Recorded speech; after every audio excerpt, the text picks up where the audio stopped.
It makes my week better.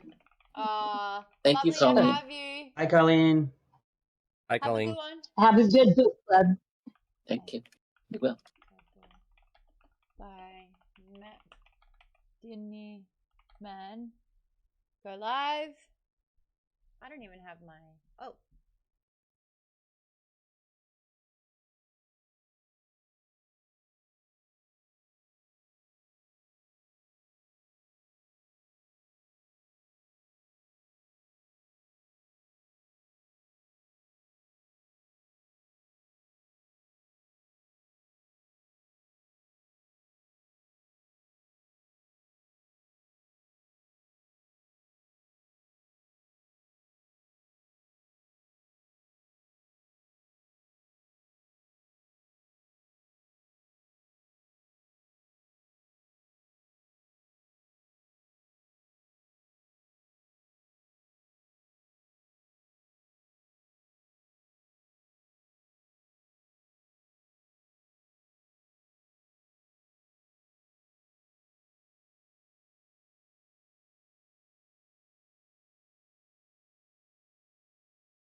Do it live. What's up, everyone? Welcome to Maude's Book Club. We are, oh my gosh, there's so many screens in front of me. I'm currently on twitch.tv/Maude Garrett. I'm over at Maude's Book Club on TikTok as well.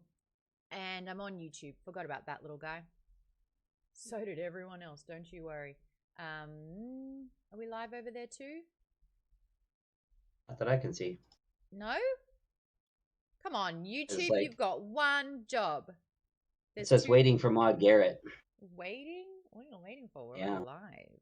We're all Maybe refresh. How do I am I not pressing a sneaky button that's supposed to be somewhere?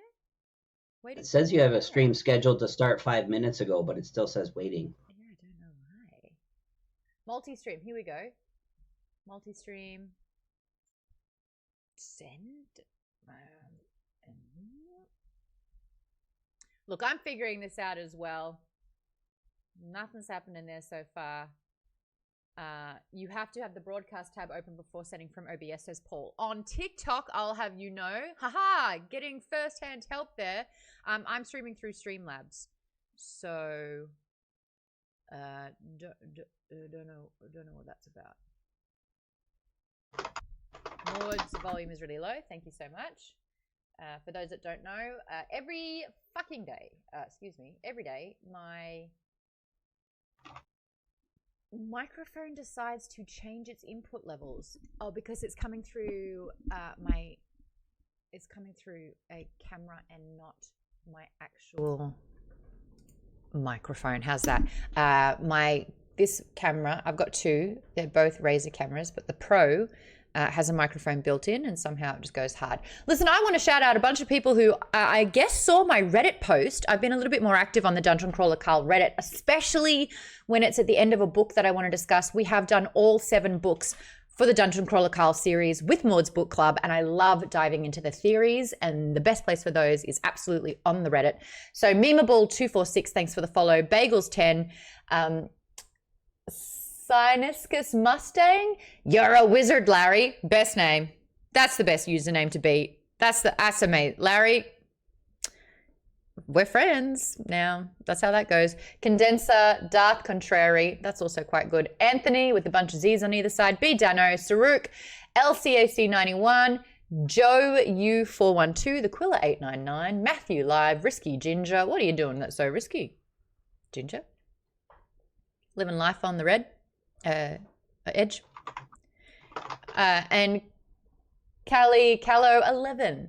Thank you all for the follows. Condenser says, perfect now. Being ginger is risky enough, isn't it? Says KP Dubs. It's rare, that's for sure. We did a little chat about that.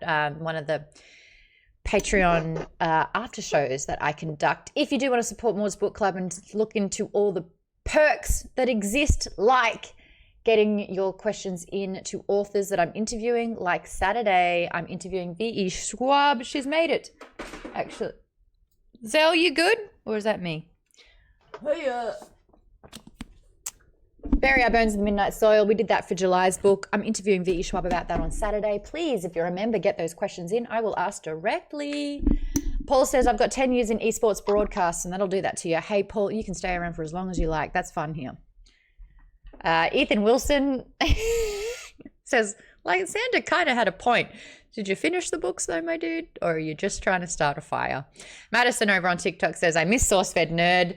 I have a feeling you're that'll be one of the top comments themes on TikTok, because that's what I discover. KP Dubs, I have to work during the Schwab talk. Well, good thing it'll be recorded, and the video will be on YouTube. The audio will be on Spotify. For those on TikTok, here's what's really exciting. One of the Patreon perks is that when I do my book clubs, we have a cool little Discord video chat room where it kind of enables a in-room feeling of friends talking about the same book together. So members plus, feel free to say hi on 3. 1, 2, 3. Hi. Hi. There they all are.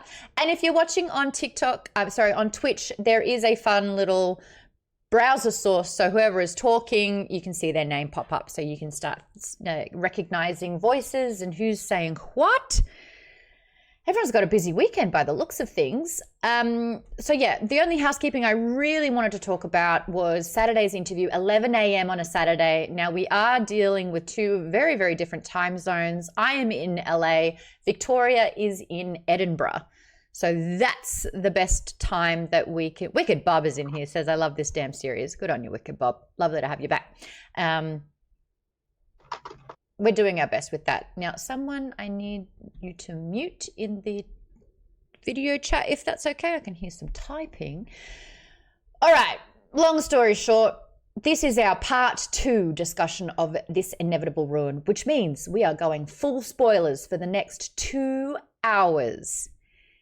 Everything's on the table. I have main questions, plot questions in chronological order of the second half of the book, epilogue breakdown, and then a theory Reddit discussion that I want to get into. Again, if you remember, one of the perks is that I have a Google document, and there's where research, quotes, character names, all this fun stuff goes into. Now, eventually, and this is on, the onus is on me to kind of make it look presentable, I want to get all of our book club questions for the book clubs that we do on a website. So anyone else who's conducting a book club on one of the books that we've covered can use our discussion questions. How cute's that? Hi from Dublin, Ireland, says Zella Love. You are very pretty. That's very sweet, especially because you've got a rainbow flag in your profile, which means I know you mean it. What a good day to be alive. Fantastic, everyone. Let's get stuck into it. Paul says, book 7 of Dungeon Crawler Carl got spicy. I am mentally preparing to get my heart broken.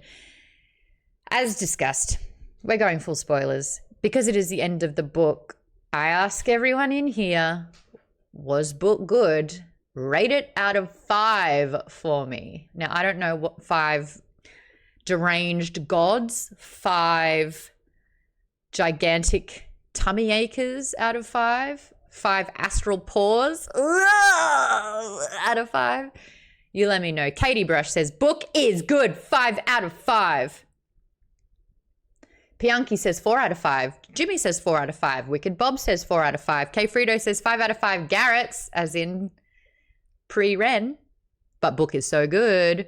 KP Dub says 5 disembodied god parts. What parts? Which out of 5.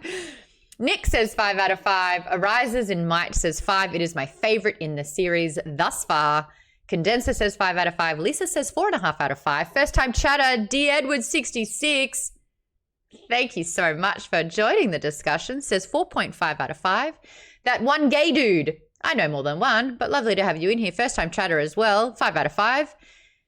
Memeable. First time chatter also. 4.5 out of 5. Jeff gives it a 4.25 out of 5. Lindsay gives it a 5 out of 5. Aaron gives it a 4.5 out of 5. Lots to unpack here. Sneaky tip from Steve is in here. Thank you so much. That is very, very generous and kind. Keep your eye on the mail. I have a rule around here. There's a handful of people who are super generous and throw money at me. Well, guess what? I'm throwing collectible,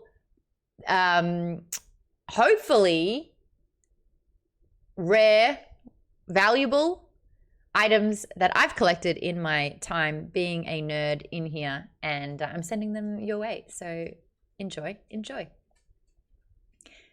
Driak says, hi, Maude, over on TikTok as well. Let's get stuck into it. Who wants to give their first review? Aaron, you're looking over at me. You gave it a 4.5 out of 5. Talk to me. The timing of it. Actually, that was one of the points I was going to bring up quick. Repetente is buddies with Carl now. It's so sweet. I love it. I love that they all teamed up. So for those that don't know, we picked things up for this stream. We're mainly talking about the second half of the book, and where things start in around the halfway mark is the fact that we learn that Prepotente has basically wiped out the entire Naga race in the dungeon, and well, the faction, I should say, to clarify. Carl and his team. And Prepotente teams up with them on that little challenge. And last week we talked about the fact, do you miss the fact that there were no boss battles? And of course, as soon as we continued the second half of the reading, we got one. But yeah, Prepotente being in this is beautiful. KB Dub says we covered the first half last week, and that half barely had any pony. So yeah, it is good that we got there. What else did you like about it, Aaron? And what was the 0.5 that you deducted? I'll get onto the 0.5 I deducted, mostly because I felt like the second half, it kind of got lost in the weeds a little bit with like all the different things that just were going on all at once. And it just felt, and maybe that was kind of the point to like make it feel like Carl himself is like being stretched really, really, really thin, which I get.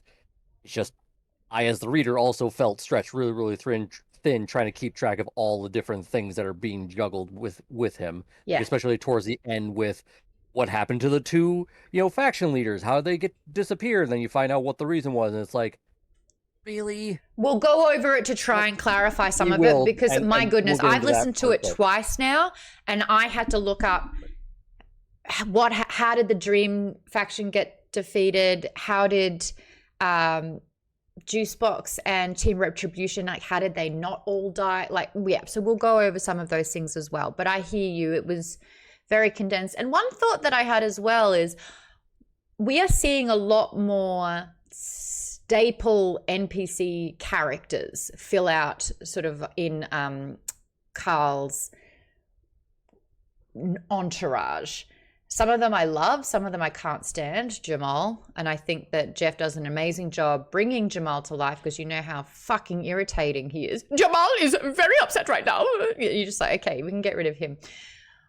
Don't want to call him out, say it's like, are you fucking Elmo? Sorry for swearing. Yeah, right. Yeah. Oh, Jamal is so happy with the fire. And you're just like, okay, cool. That's a dispensable person. I wonder though, with the awakening of a lot of NPC characters, I would actually rather Carl's team, I'd rather invest in crawlers' journeys because I feel like there's more at stake. And a lot of the time I'm wondering, and I want to put this out to everyone, is the weight of deities and gods and all of this intrusion taking place, does it weigh as much knowing that it's just a part of the game and that it's just AI? Because the last 3 or 4 books, we've really built out what's happening outside of the crawl, where the stakes really are there. And we got that in the first half of the book a lot. I find that we don't have that as much when it is an NPC. Oh, there you go. KP Dubs, great point. But we have learned that many NPCs are actually former crawlers. I discount none of it anymore. Well said. Well said. Frito says, amazing t-shirt there, Maude. Thank you so much. This is a Maude's Book Club merch tee. You can head over to maudsbookclub.com/store and check out some of the merch that's available. We have been brewing some new merch lately. So some items are going to no longer be available and be replaced with brand new merch too. So, oh, there you go. There's a Nightbotch there. Nightbotch. Uh-oh. I feel like I've started something, especially with some of these quotes. Arises in Might says, the gods aren't always just AI though, and Eris seems poised to mess with the sponsors. Eris, we are going to talk about that in the epilogue breakdown. Eris looks like she's having some fun and pulling some strings there and dropping some tidbits and, you know, asking all the right questions, maybe. I've just tried to get an axe pun in there. She's the goddess of chaos, says KP Dubs. So, Ali says, I have a theory that the expanding AI influence means the dungeon is seeping into the real world. Ali, I think you're onto something. I absolutely agree with that, especially with the failsafe, how that shut down and there was a total blackout of a previous section. When Zev starts freaking out, you know that something's up. And Zev was absolutely freaking out when there was that blackout. And what I think's happening is that meant that and I've got notes for this so I get it right, but basically that the zone of where the AI can control, enact things, instill the game is expanding. It's not just in the crawl anymore. Eek! We thought the containment zone was to keep people out, but it was all to keep the AI in, says KP Dubs. Rises in Might says, absolutely. And I think Justice Light helped when he pulled all the strings together. Now, Justice Light's story is very, very interesting. And even Matt Dinneman gives it a bit of a, don't you hate it when there's all this buildup and then it kind of doesn't go anywhere? Like the fact that Donut has this berserker spell that we've never used and all these other things that we've kind of hinted at and never went there. I love the fourth wall breaks that happen throughout this book. And I have a favorite in particular with Zhang. Where the AI puts bets that he's going to die because he hasn't been mentioned in a while. And he's like, what the fuck? Oh my God, perfect. But yes, the enhancement zones are compromised. Jeff says there is a bigger and bigger link to the central system AI. We're going to get into that. We've been hearing a lot about the eulogists and the apothecary and what all of that means. Yeah, this is big picture talk that's happening. Aaron says Matt does pepper things with a bunch of red herrings, or at least things that won't pay off until much later. Nick also says, I think that's where we're headed since the AI is growing more and more powerful. Zhang was like, dude, I'm right here. Oh my God, that was so funny. I thought it was Jiang, but I listened to the book, and my goodness, when I look at Surrendor Gore starts with a T, I had no idea. Garrett only has one T, by the way. Garrett does only have Zhang, Zhang, says Nick. Which one is it? Brush Kid's in here saying, hi, everyone. I hope you're having a great week. Kev's Collectible Spot is in here on TikTok saying, hi, Maude. Can you confirm that Pierce is done writing Red God? No, he's not done writing it, sweetheart. He spent years writing Lightbringer because he rewrote most of it twice. So imagine trying to stick the landing.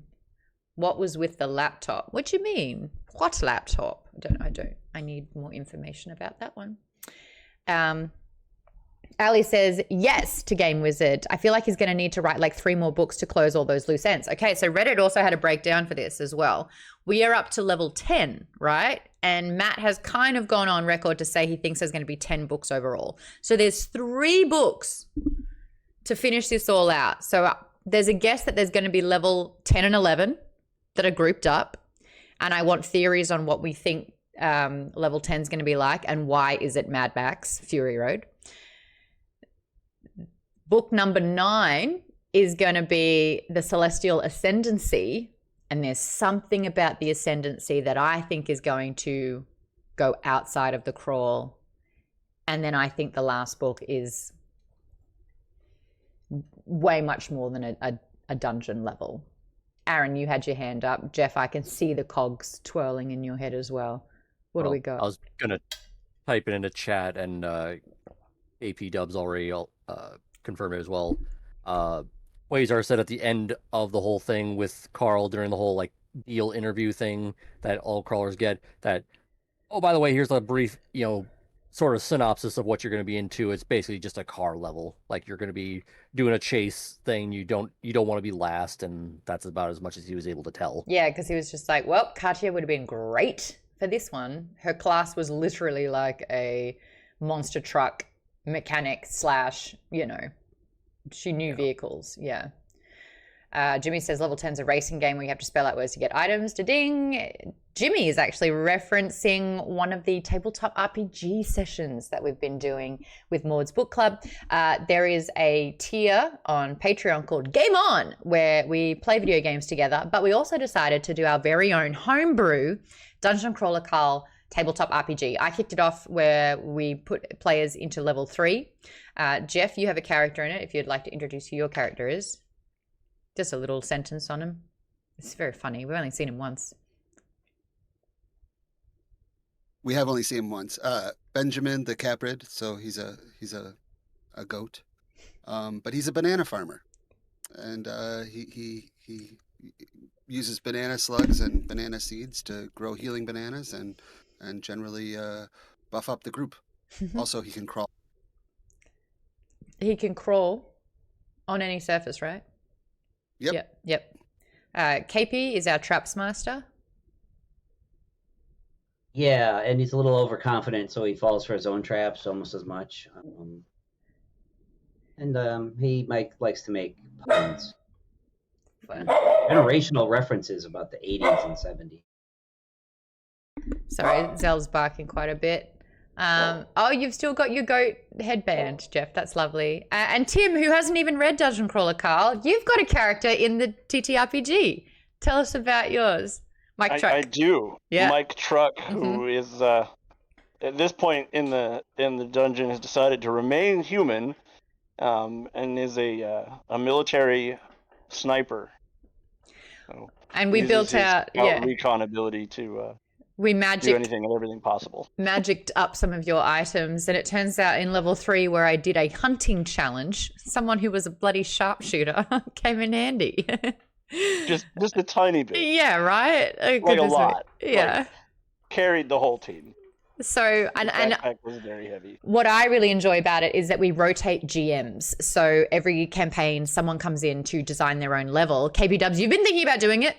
So I've also been a player in the last 2 levels that we've done, and I did not plan what her personality was, and I didn't mean to make her so horrible, but I basically made a phoenix character that's like Amani, but instead of a butterfly, she's a phoenix. And she has a hellhound familiar called Helda, who I really, really love. Adam, what are you writing to me? What is rotating sandwiches? Oh, you're very strange, Adam. But he helps me a lot with the computer. So there you go. Old Punk, thank you so much for the follow. And Drastic AM 14 minutes ago, thank you so much for the follow. Welcome. We are talking This Inevitable Ruin. We're talking full spoilers here. Maddie's in the house. Hello, hello. I've been doing TikTok videos about this Dungeon Crawler Carl TTRPG and getting people to make their own level as well. And God, there've been some great ideas because really you can do anything, which is so much fun. But I have so much to talk about, and I did stream of consciousness in a way for all the talking points. But the number one thing I would like everyone to do, it doesn't necessarily have to be homework, but it's a little self-reflection. Now that we're in book 7 and we've seen a lot of crawlers, not only am I asking, who are you most like? But what would be your percentage breakdown of some crawlers? For example, I believe that I am 50% Ellie. I think I'm the most like Ellie out of all the crawlers here, without fail. I'm about 35% Carl, and I'm about 15% Donut. KP Dub says, is that because you're 98 years old? Well, I do have an old person's name. And maybe this is the crawl, and I came in at 98 and I adopted this body for this life. We don't know. But yeah, I'm 50% Ellie because every time she says something, it's in a response to a situation that's happening, it's totally relatable. I'm like, oh, that's how I would have responded. That's what I would have said. So the question I'm asking you is which crawler, who out of the crawlers are you most like, and what is your split between them? I'm 50% Ellie, 35% Carl, 15% Donut. Would love to get your breakdowns for that. A lot of feedback that I'm seeing from book 7. 2 major things. Did too much happen? Was it too cluttered? Was it a bit messy? Did you get lost? That's one big feedback from book 7. Oh, I should have had book 7. Maybe I can put it in the back here.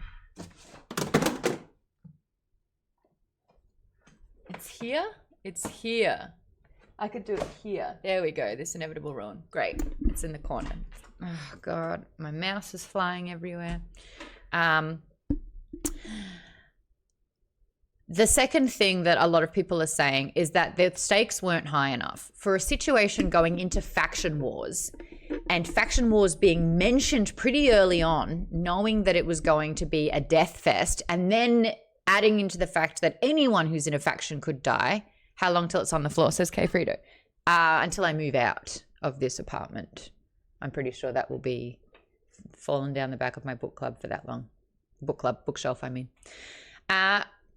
Were the stakes high enough? Some people thought that in Mongo's scene with Gustavo, that was a really good time for maybe a consequence to happen, since Gustavo literally had Mongo's throat in its mouth, shaking it around with its health plummeting. That would have been a really great moment. Not a good moment for Donut, but it would have been a really interesting moment to see Donut have something that she's invested in, that she loves, die. But again, Mongo's still an NPC. Like, Mongo's not a real outside world thing. It's just an in-game. This is what's really interesting. Aaron, you've got your hand up. I'd say part of the stakes, though, with that particular moment is then the revelation that Lucia Marr somehow has like 120,000 Earth kids all amalgamized, mind meld or whatever inside her own body, and that if she dies, if like that host body dies, a huge amount of kids also go with her. And Carl put that ring on and was basically marking Lucia Marr before we realized there is something really wrong going on. Stopped himself from doing it. I wish we saw a little bit more of a fallout or had more of an understanding on the dogs before the ending happened. Like, I kind of wish I wish I felt more relief about the dog, or the consequence, or the falling out. Is it a good thing that the dog's dead? Is it not a good thing at all? Has it untapped something else? We don't know. And I wish I had a we gotta little wait bit for more. another book to get. Yeah, I Yeah, wish we I had a keep little bit getting, more like, little information. Bits and pieces of like her situation each book, but not a whole lot to get the full picture. Just tiny Exactly. puzzle pieces. Exactly. Ali says, I'm 70% Imani and 30% Carl. Ali, I want to go in the dungeon with you. I want you on my team if that is your breakdown, because that's fantastic. As a federal worker, I live vicariously through Carl, tearing it all down. But I'm also a healthcare worker who had to grow up too fast and is obsessed with healing everyone else. And we got more of Imani's backstory too, which is very similar to that. KBW says, yes, the stakes were high because of the crown. Did we really want Katia to die? I didn't really feel, there was so much happening that I didn't really feel the stakes of the crown as well. I was just waiting for everything to kind of be tidily fixed, and it was. Katia loses her limbs, and not even being able to register that was a severe consequence. Yeah. I do not think Lucia is Lucia. I think the original Lucia is just one of the 100,000. Oh, so who do you think's actually in charge? There was the man, but he was in the dog, right? Alejandro? I don't know. I don't think we have a clear understanding of what's going on in her head, so it easily could be some outside source, maybe like a Polly or an Agatha that was somehow managed to get into the Carl through a human from the outside. I don't know. We just don't know. And I think by now I would have liked to have known. Kobe Waters over on TikTok says, did I miss talking about the possible TV show? Funnily enough, when I first interviewed Matt, was it back in early 2024? 2023. I got the scoop then that he had signed a TV deal with Seth MacFarlane's production company, but I believe that information only became public a couple of months ago. So they've been working on it for a while. Hopefully that means we'll get the next round of info a lot sooner because things are coming together. That is my hope anyway. Just personally hope it's not like Family Guy, American Dad style animation if they're going with Seth MacFarlane, and hopefully it's not live action and he's just like Orville type of thing instead. It's live action. Okay. It's live action. That makes me a little happy. Makes me feel a little better. Maybe we'll get more info at Comic-Con. We don't know yet. Arises the Might says, also the War Mage resolution that losing teams die completely so that NPCs and crawlers have to kill each other. Again, there was mixed feedback on the War Mages. I think the War Mages is a really fascinating concept. The War Mage wasn't designed by the AI, and it's not a human. It's sort of amalgamated within the concept and construct of the dungeon. What does that even mean? So we were introduced to the War Mages and then it was taken out. It's a ghost in the machine, says Jeff. It is that sort of thing. It is something that started as one thing and then kind of evolved, and, you know, maybe it was rogue code mixed in with it AI that became its own sort of sentience. But it was introduced, it was co-aligned with Agatha, it rebelled against Agatha, it was a threat, an interesting threat at that as well, and then it wasn't a threat at all. Jeff, you're shaking your head. Unmute. They weren't aligned with Agatha. They got stuck with Agatha, just like Juicebox got stuck with Ferdinand. Publicly aligned with her. They didn't want to be aligned with her. They had nothing to do with her, and the action items that she forced through, they didn't want, they didn't care about. They were doing their own thing. Yeah, and Agatha did tag into that, and then they yeeted her, and then basically said to the crawlers, "We're not a threat." But it's like, but you were a threat. But now they're saying they're not a threat, and they have teleported as well to a different. Zoom. They're out of the fight. Jeff, you are 50% Prepotente and 50% Lena. Fucking hell, dude, that's a confession. A bit. Do you need a hug from Carl? Probably. Yeah, take the ring off, Jeff. It's not worth it. It's not worth it. It's totally worth it. Yeah, dude, her stats. God, I can't wait to talk about that. She is so on her villain journey. My God, it's going to be great. Toaster Poster said, did the War Mage Rebellion stop after Lucia's dog died? Yes. You think they're connected? Oh, that's interesting. Aaron says war mages are a byproduct of the dungeon and then acquired and used by the dungeon/AI. Yeah, see, sometimes, and there's a few instances in this book where there's a loophole or there is something that the AI hasn't really dealt with before, but because it's new, the AI finds it exciting. Here are a couple of examples. Kiwi and Mongo's DNA entwined offspring. Hybrid. That's a nice way of putting it. Mutation is kind of where I was going with that, where biologically two incredibly different species should not be able to procreate. But the AI, you can hear it be like, okay, we're going to make this freak looking specimen. And that's fun. What else we got? There were also other loopholes that were exploited by, what are they called? War crime? No, there were warlords. Some of the warlords were like trying to spice things up, and the AI is like, yeah, I'll allow it. That sounds fun. The Island of Dr. Moreau abomination. The Bearosaur. Oh, I like that name. The Bearosaur. Bearosaur for... Wait, I've got more. I feel like there's a double pun in there. Like I cannot bear a saurus. Dallin's saying it as well. Thoughts on Pierce Brown's Instagram hint on being done writing rough drafts of Red God?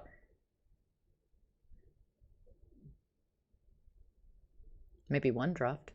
Aaron says openly calling it cute, but mentally everyone wanted to kill it with fire. Very, very funny moment. Oh, wow. Would you look at that? It's so different. It's just, yeah. Mike says, man, there's a word for that, but it's mainly used by unpleasant people. A chimera, there you go. Oh, an idea for a character name is Loophole. I like that, KP Dubs. That's fun. Aaron says, oh yeah, Lena marked so many people who left the floor. Darren says Carl tried to do it, but Lena beat him to it. Yep, that's that whole thing. Oh, there's Azura teleportation. Thank you, Darren, for using your Prime to sub for 37 months total. Oh my goodness. Okay, so that was basically a long tangential way to say, do you think the stakes were high enough? I think when there's a focus on one thing and everything's building up to that one thing, that's when stakes feel more prevalent. I feel like when there's a whole structure and everything around it collapsing, I feel like it dilutes the threat because everything's on fire. Agree or disagree? Jimmy. Yeah, I would say like you said, there is a lot of tension building and stuff like that. And so like when it gets, I guess, past the point where it's overwhelming you, maybe, then it could be a little too much, in that regard, where you start to get confused. Yeah, you're like, who's happening to what now? What's happening to who? Yes, Jeff. Exactly. Would it shock you to hear that I disagree? No. Yeah, I also disagree. Oh, academic, I'd like to hear from you too. But we'll start with Jeff and then academic. I think the whole idea is that this book was intended to be just insane. Was intended to be just like overwhelming to both Carl and the reader. I think it's the whole vibe of this is that like they talk briefly. I mean, it's just there's so much going on, and I think this is closer to what would really happen. Like this is closer to sort of what it would actually feel like. And it's on the 9th floor. It's the 9th floor. And everything is trying to kill you. And you have to put out not just fires, but infernos. I get that. And we're feeling that. I think just because it is accurate to what that's been set up, do you find it enjoyable as the reader? I found that part of it quite enjoyable. Like my grade was down because it went too far in other ways for me. Which ways? This sort of gross out, like the cat's paw, like Yeah, it smashing really things increased the through, gore. chains, Torture. torture. Yeah, there was just so much that was like, I felt like you could have communicated the sort of insanity of everything that was going on without going quite that far. I mean, there were some funny parts, like using the member as a handle for the ball to be hitting things. That was funny, and that's okay. Like, to me, there was just like the sort of gore death stuff Yeah. was a little I would argue much that for too me. is also realistic for what this Oh, is. absolutely it Yeah. is. Yeah. Absolutely it is. It's just that's for me personally, that's just not what I love reading. You don't enjoy that as much. KP Dubs, your hand's been up. And then, oh, sorry, academic first and then KP. Sorry, academic, your camera's not on, so visually. But neither's mine. Yeah, sorry about that. That's okay. I agree with Jeff, and there's one other like thing that Jeff cares about. Your academic, your mic is not great right now and it's cutting in and out a little bit. Okay, That's go better. KP first. Okay, all Oh, right. that's better? Okay. Yeah. No, go. That's good KP, now. go. No, it sounds good now. Go now? Okay. Go now. Fantastic. All right, going now.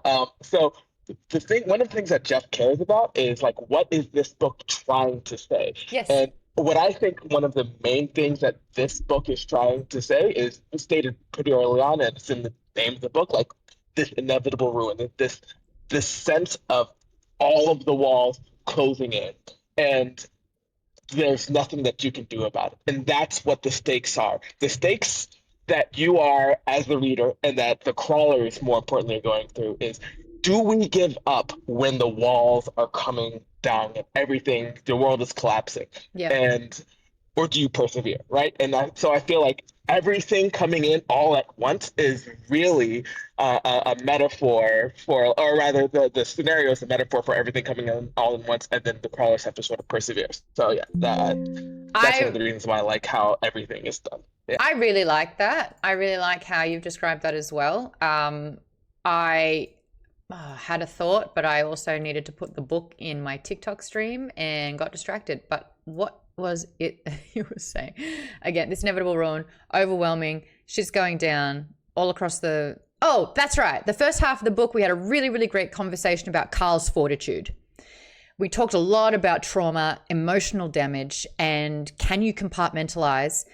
Who is the best person to put on the Ring of Divine Suffering? Who has enough room to hold the weight of what this is? Now, the examples that we've sort of had, I argued that I thought way more people would opt out and be like, I can't do this. I cannot fight for my life every second of every day for the sake of entertainment. The fact that Carl's mantra is, you will not break me, that is so important. Like, that is...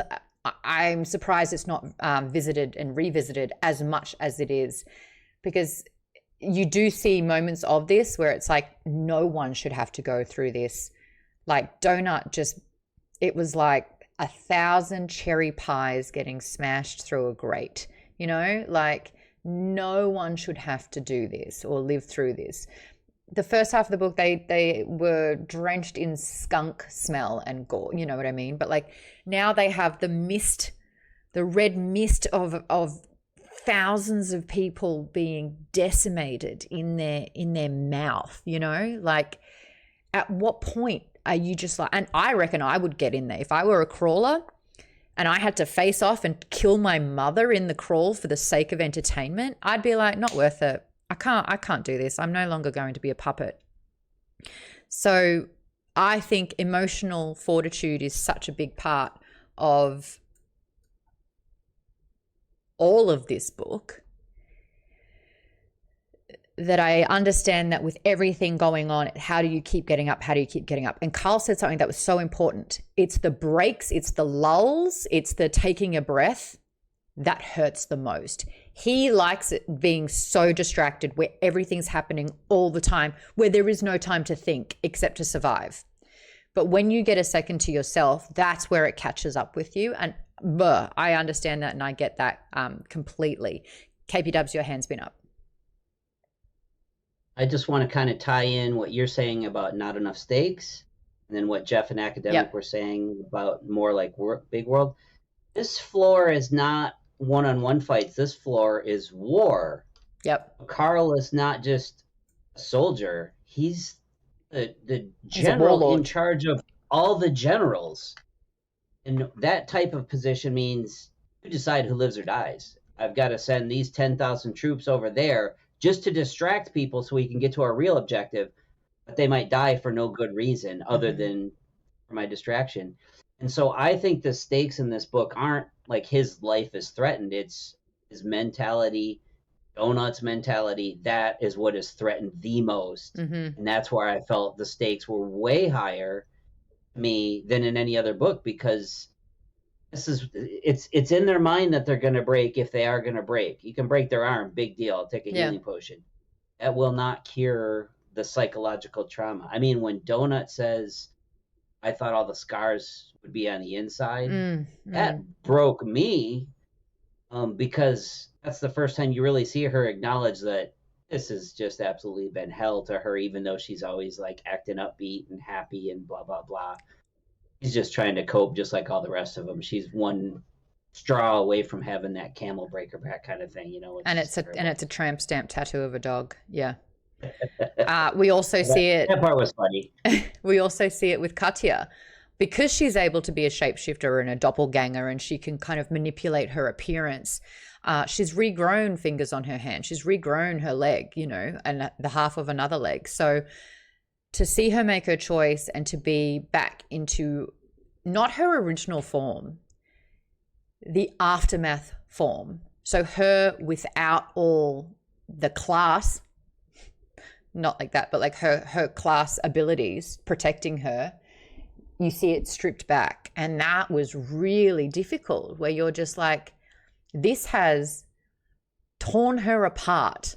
Like, this is, look at what it's cost her. And like, we just saw her emotional struggles with it all, her addictions, but like, we never saw the physical ailments that she was going through this entire time. And then at the end, you're like, holy hell, yeah, I get it. That was really hard. Adrian Gomez says, if you're a voice actor for a character, who would you want to be? I'm trying to bring that back to Dungeon Crawler Carl, and there's so many amazing characters that Jeff brings to life. I don't know who I could do justice. Florin. But Femme Florin, maybe. Going back to the comments here, and then I'll get to you, Aaron, as well.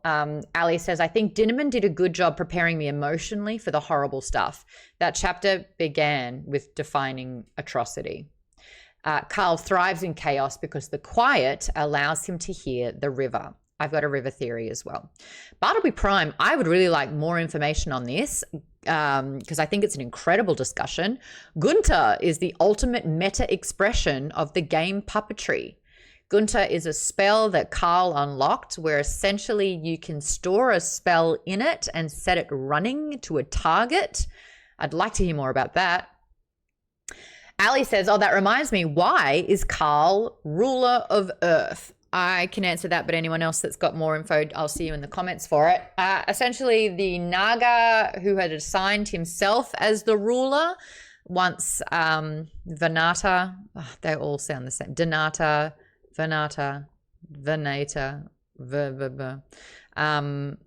once she'd passed her throne, not was available, but I guess in a political stance, he assumed and took the role of leader. And to negotiate, he had to talk to the ruler of Earth. And because Carl was the highest level and had seemingly been representing Earth and fighting for Earth's cause, there was enough data and information there to elect him as Earth's ruler.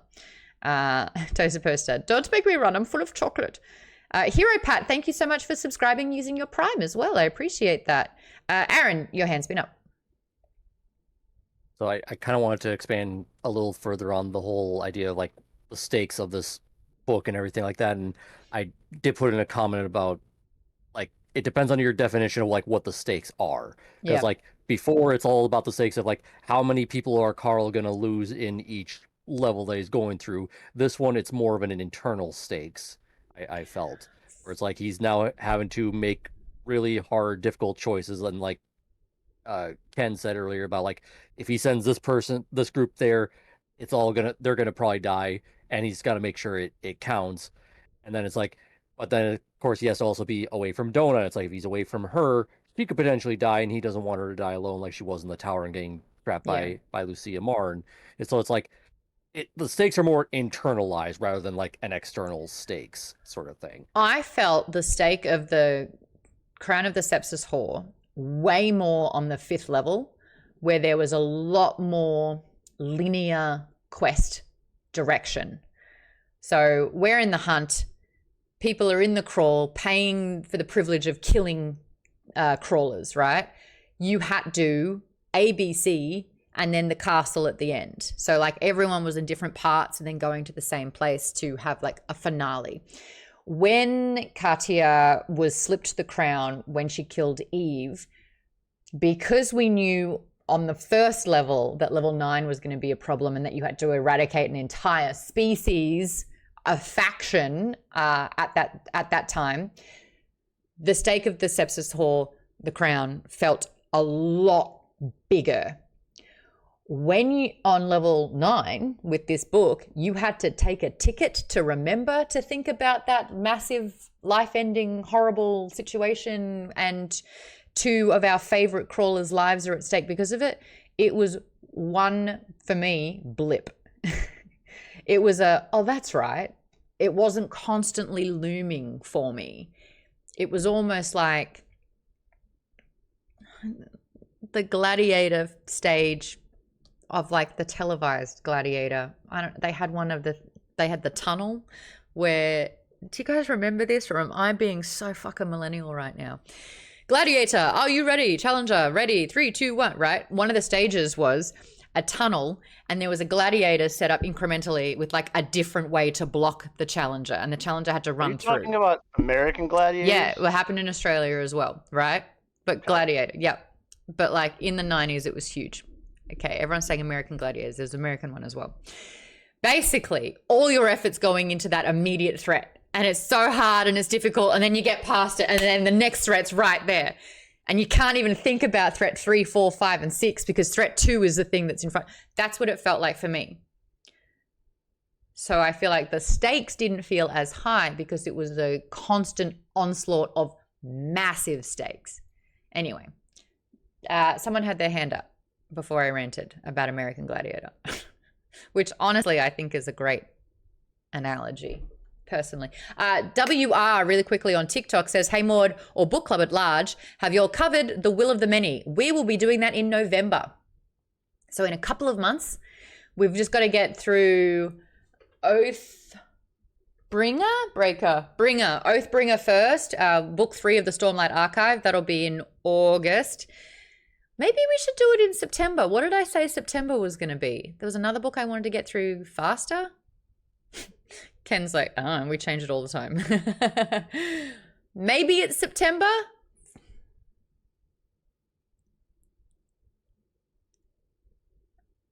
I don't know. There's a whole chat in Discord where I mapped it out, but you had the blade itself in September. Oh yeah, I could flip those two. I would like to get started on The Will of the Many sooner. Actually, good to know. I will solidify that and lock it in, but I think we're going to, again, it feels like the price is right, where we've got all the books and the months and we're like, flip it. And you're like, okay, I'd like to lock in The Will of the Many for September. Da-ding. Correct. Great. Cool. Everything's a game show. Everything's a game show for entertainment on television, and that's the best segue for Dungeon Crawler, Carl. You're welcome. Yeah, nah, flip it. Basically going Willy Wonka. Wait, no, strike that. Reverse it. Yep. I don't even know. I'm going back through the chat though. Oh, there you go. Wicked Bob says, good, I'm going to start The Will of the Many after I finish Legends and Lattes.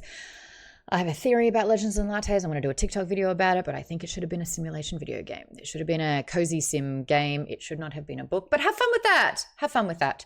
Catch, thank you so much for gifting 3 subs to the community. Mika Muka got 1. Sprinkles got 1. Sprinkles, you got gifted a sub thanks to Catch. I did. Were you going to say thank you? Nah. He's not saying that. I take it back. Yeah. Can I take it back? How do you ungift a sub? We need a soundbite now that just basically is Mr. Potato Head Ungrateful. from Toy Story saying, "You ungrateful swine." Welcome to Mod's Book Club.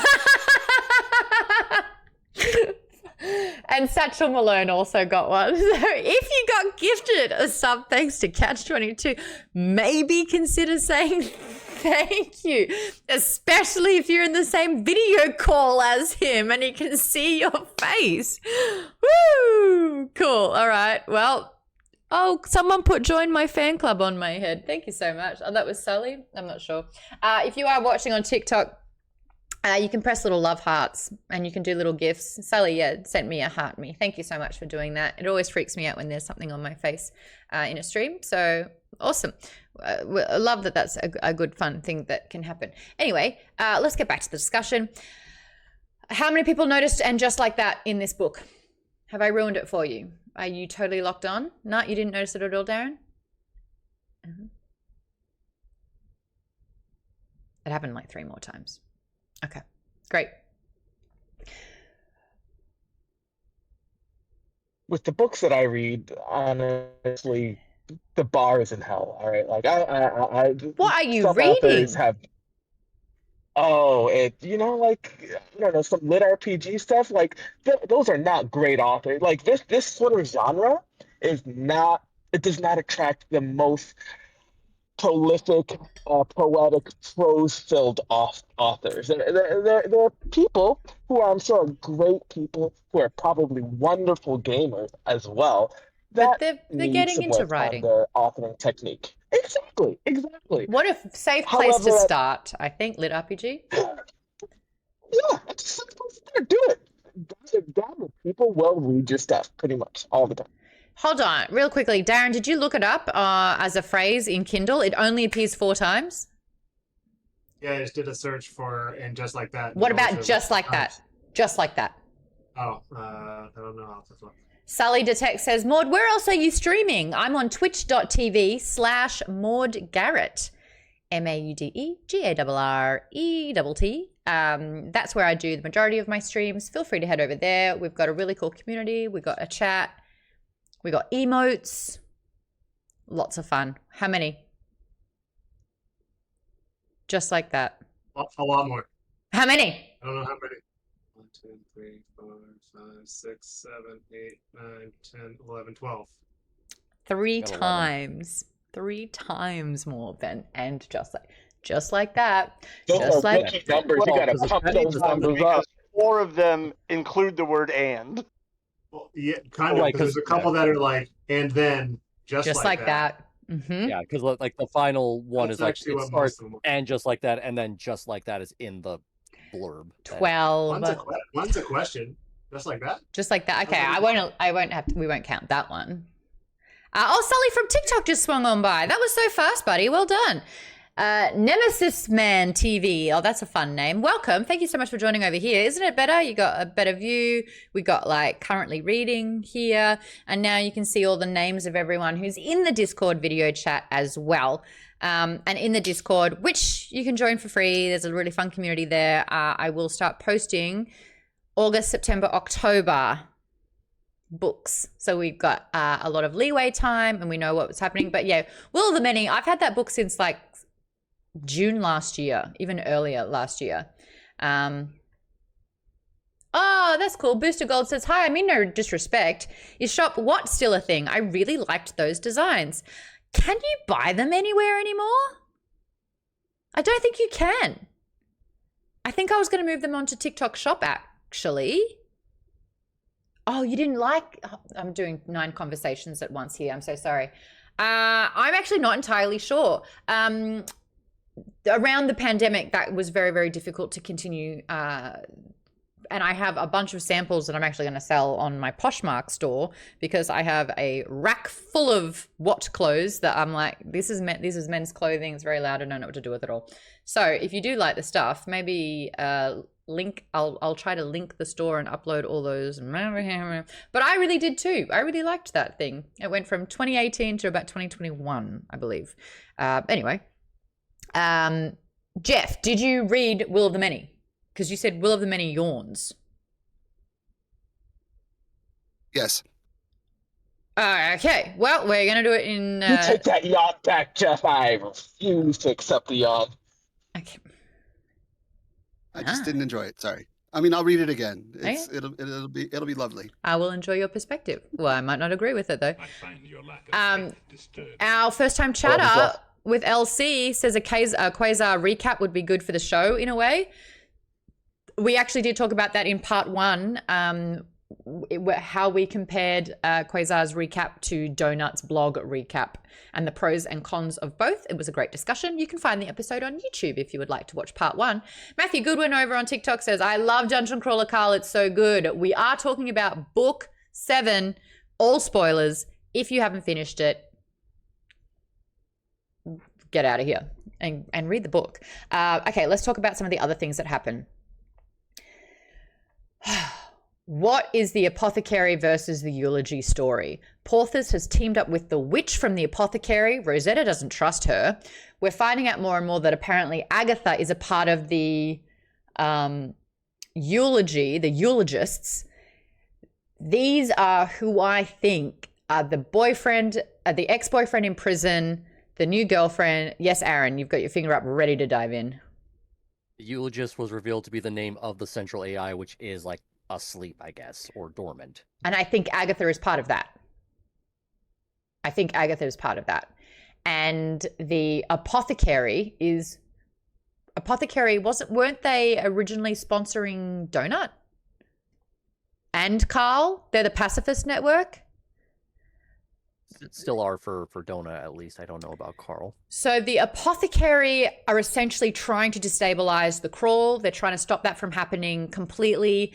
They want to disable basically the crawl forever. Bonsai Bullfrog, great name, says, yeah, they sponsored it for a while. Might says, it's not asleep. Agatha wants to put it back to sleep. It has woken, but it's lobotomized. Okay, so Agatha's not a part of the eulogist side. But this is the analogy that the AI, as Gary Growler, drunkenly in a stupor, talked about to get help from Donut. He has a crush on Agatha. What was that? Someone, if you know what page it's in, I've got the book behind me, but that whole part, if anyone has that quote to bring up, there's a lot there to break down. I thought I had a...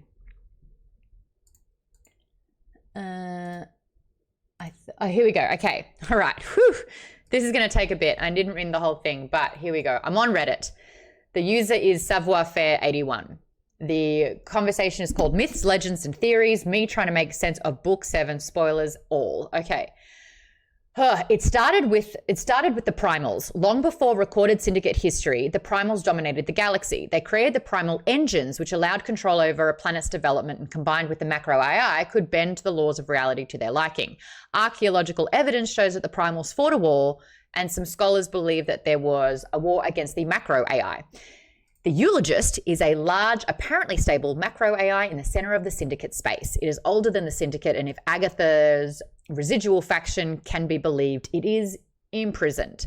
Scolopendra is the boss of the entire dungeon and is supposedly sleeping on the 18th floor of the dungeon.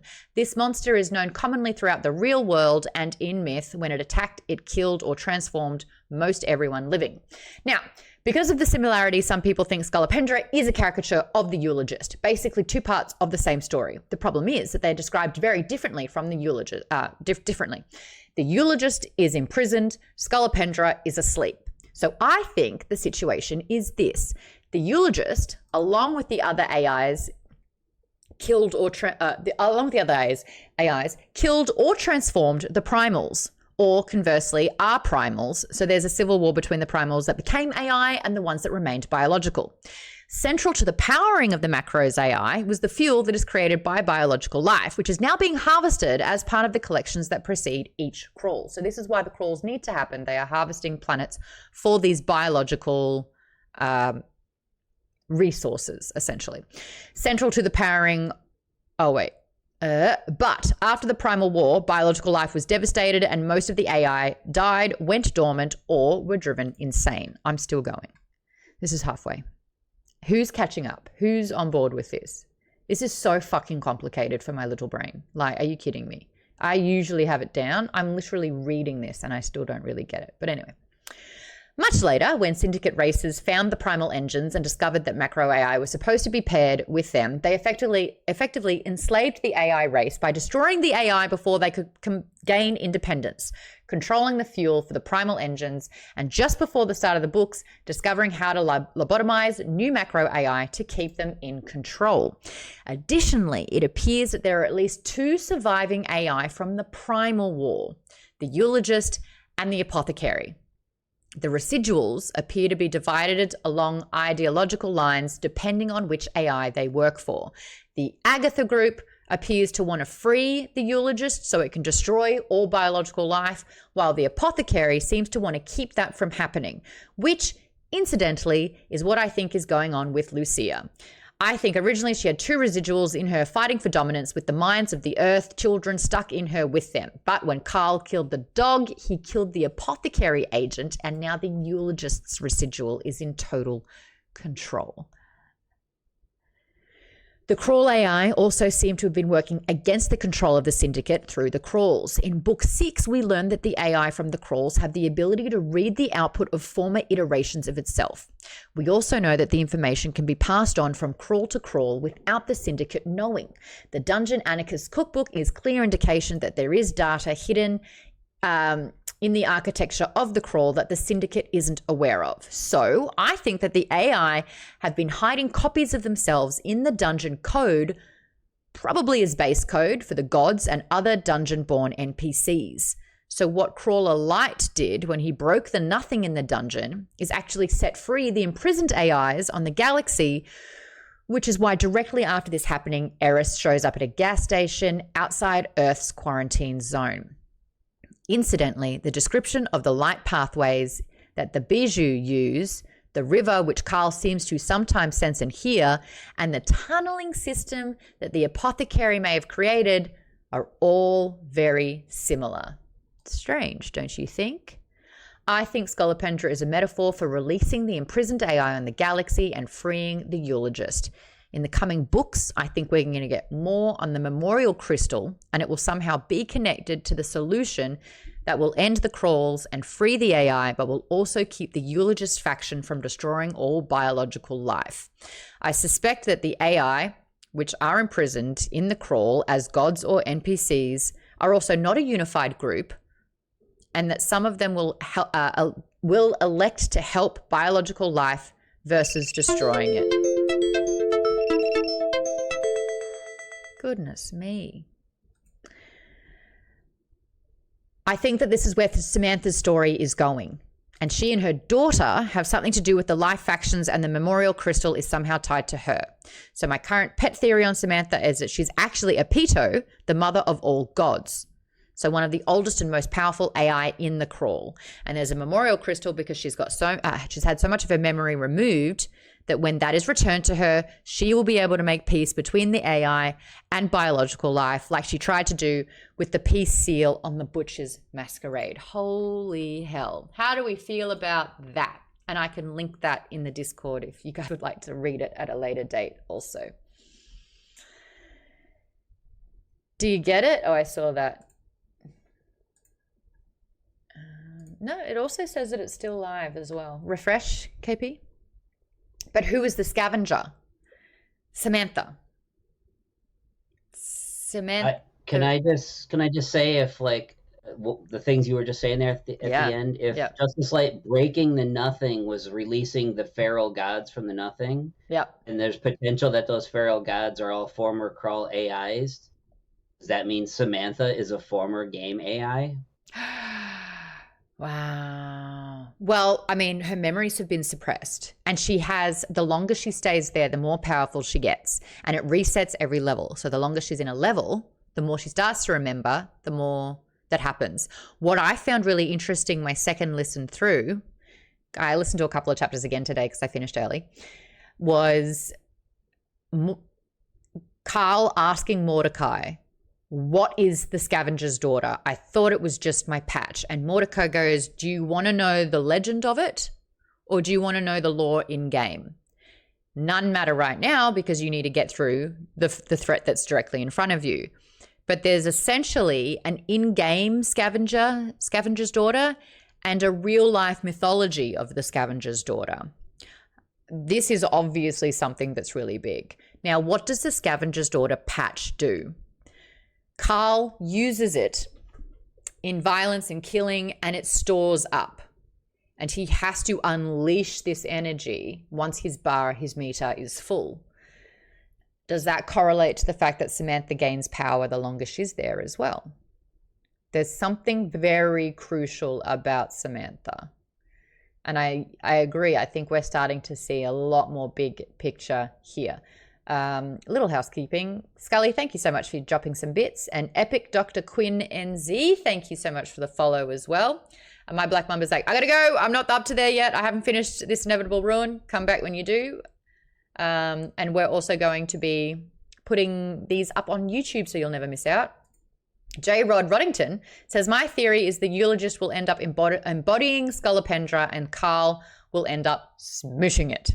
There you go. So there's something about Scolopendra, but we've never ever had a crawl go past the 13th level. So anything that's rumored to be on level 15, 16, 17, 18, it's never even a threat. It just simply exists, sort of like in the ethos or in the lore of it all. All right, I'm gonna, because I was reading that statement for a very long time. A couple of other questions. KB Dubs, I want to get to the fact of what does Donut being a champion mean? Also, Oakfell is a new class that she's adopted on top of her other ones. What will happen to Katia? I've got theories about that. Bonsai says they are sponsored for a time. I believe that's about the gods. Might says the AI is not asleep. Oh yeah, Agatha wants to put it back to sleep. KP Dub says they want to be free or wake the central AI and think that this AI can help wake up the dormant AI. Ali says Apothecary sponsored all the top crawlers at one point. Scully says, I'm just trying to keep up.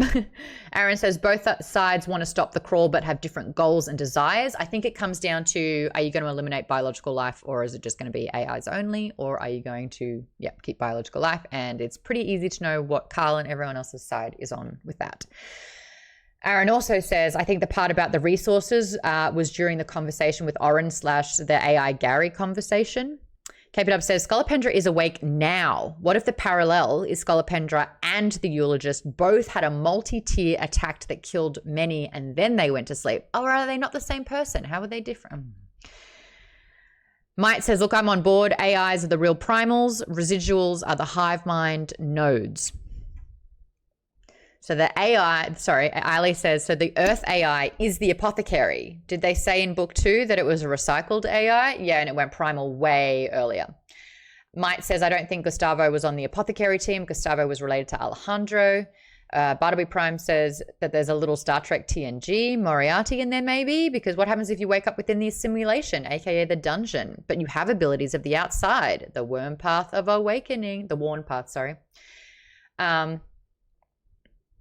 The freed feral gods from the nothing could be older AIs. Therefore, Samantha's a feral god. Yeah, she's feral, all right. Lisa says that was a lot. Yep. Barterbury Prime says that the daddy tax is going to have some long-term capital gains if all the feral gods are older AIs. Jeff says, I think most of that was nonsense. Might says, I don't think time on a level is her power source. She mentions that there was some sort of mechanisms that she used to gain power, but it was taken from her. She must have some new thing that's granting power. Did that happen around the same time Carl got the Scavenger's Daughter patch? Is there a correlation between those two? It's something touchy-feely, the inversion of how she used to gain power. I think it's the Scavenger's Daughter patch. Anyway, Aaron also says that is the other part of the downside of the books. There's just so much back history and lore that the chaos is getting in the way of the overall story. Ali says, I thought the Scavenger's Daughter was the one that gives powers when near a god. Yes. Oh, that's the Scavenger's Daughter. What's the punch one? please link that Reddit page on it. I think that's the daughter's kiss. It's like if he the daughter's doesn't, kiss. if he builds things up and doesn't punch something real quick or kick or kill Got or it. The attack. scavenger's daughter enacts when there's a god nearby. Close enough. I'm going to be posting this Reddit link in the This Inevitable Ruin public chat.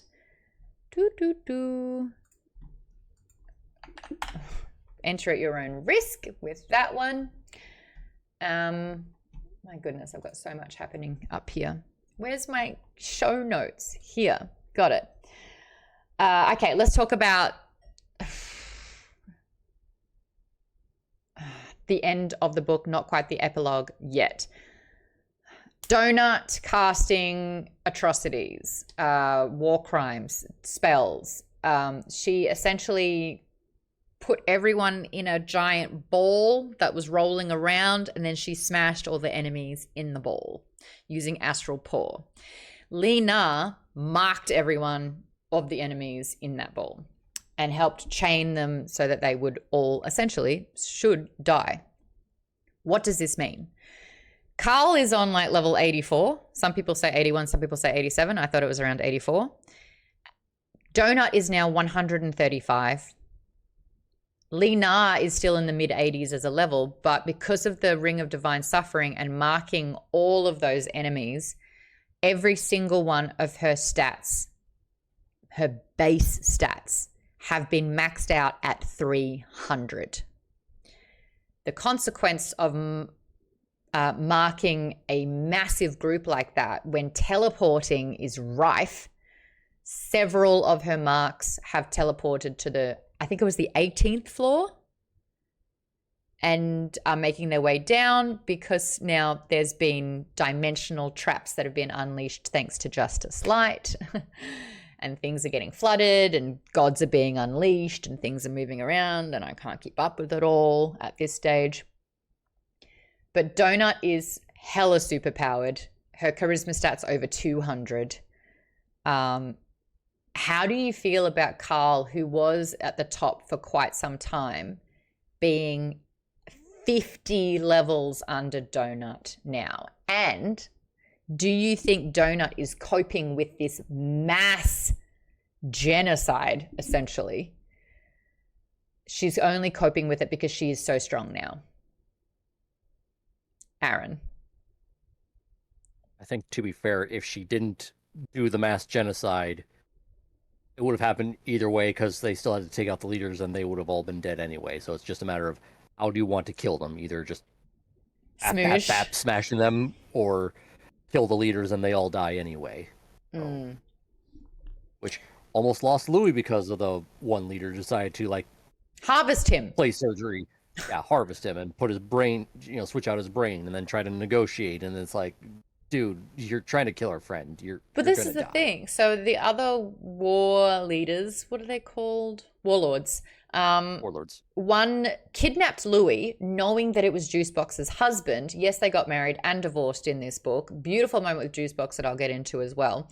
A warlord kidnapped Louis, harvested his organs, and put his own in there, therefore becoming Louis and tying their lives together.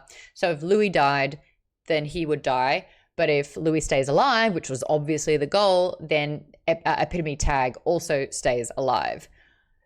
I hear you, Jeff, that this is a little bit... Oh, he's not here anymore. Oh, there you are. Sorry, you are. Yes, I saw the goat ears. It's a little bit gross, like starting to harvest organs and switch it out that way.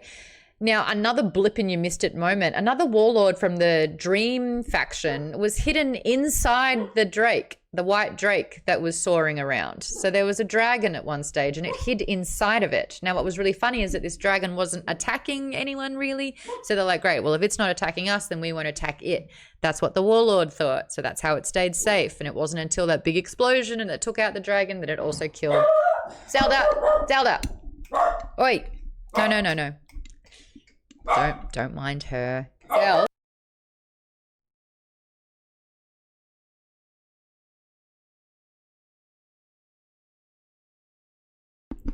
She's got a lot to say on this one. Can you shush? Come on, Bubba. On your bed. Come on. I know. That's a shush. If you're on the TikTok, you can see Zelda's head. Wait, there she is. Oh, so many barks, baby. Well done. That's enough, though. She's okay. She's okay. Zelda's a big fan of Donut. Yeah. I thought it was that he hadn't fully integrated with the dragon. What do you mean? No, it was hiding inside of it. The warlords are wimps. It's a cyber dragon, though, or a cyborg dragon, because they're all cyborgs in that group, the Reavers. Got it. Right. The upgrades.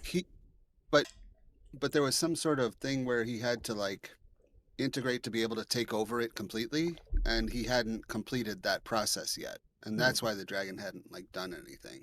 Right. At least that's how I understand. Carl turned all the robot dogs like nukes that are inside their heads into like EMP blasts, and that took out everything. Yeah.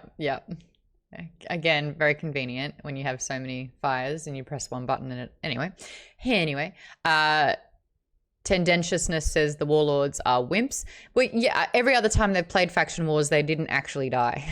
So I kind of get pulling out all stops just to stay alive because it's not what they signed up for. Yeah, he was merely hiding in the dragon, waiting for Louis to be ready when the dragon was EMP'd. Yep. Okay. Next.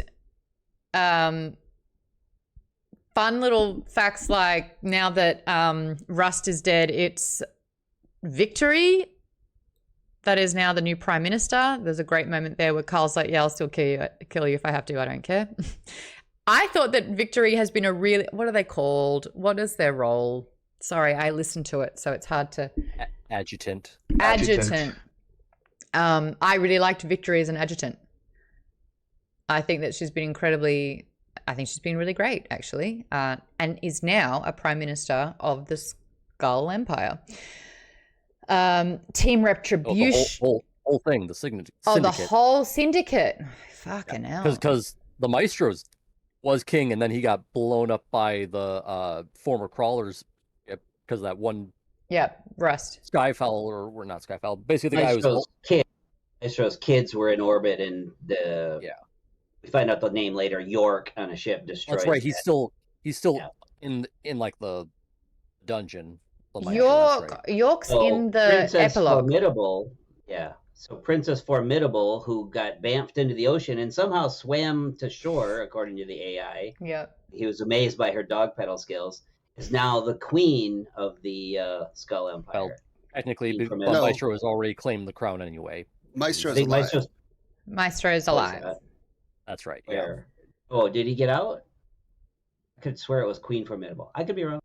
Who's they said that Maestro like basically is claiming the crown anyway. I thought he was on the ship with the kids, but I think he might still be in the. Maestro's killed in space, I thought, in the epilogue. Okay, we'll get to that. Maestro seems to be coming. I thought he said Maestro was on the ship with the kids that the freighter ship blew up. Was Maestro not on that ship?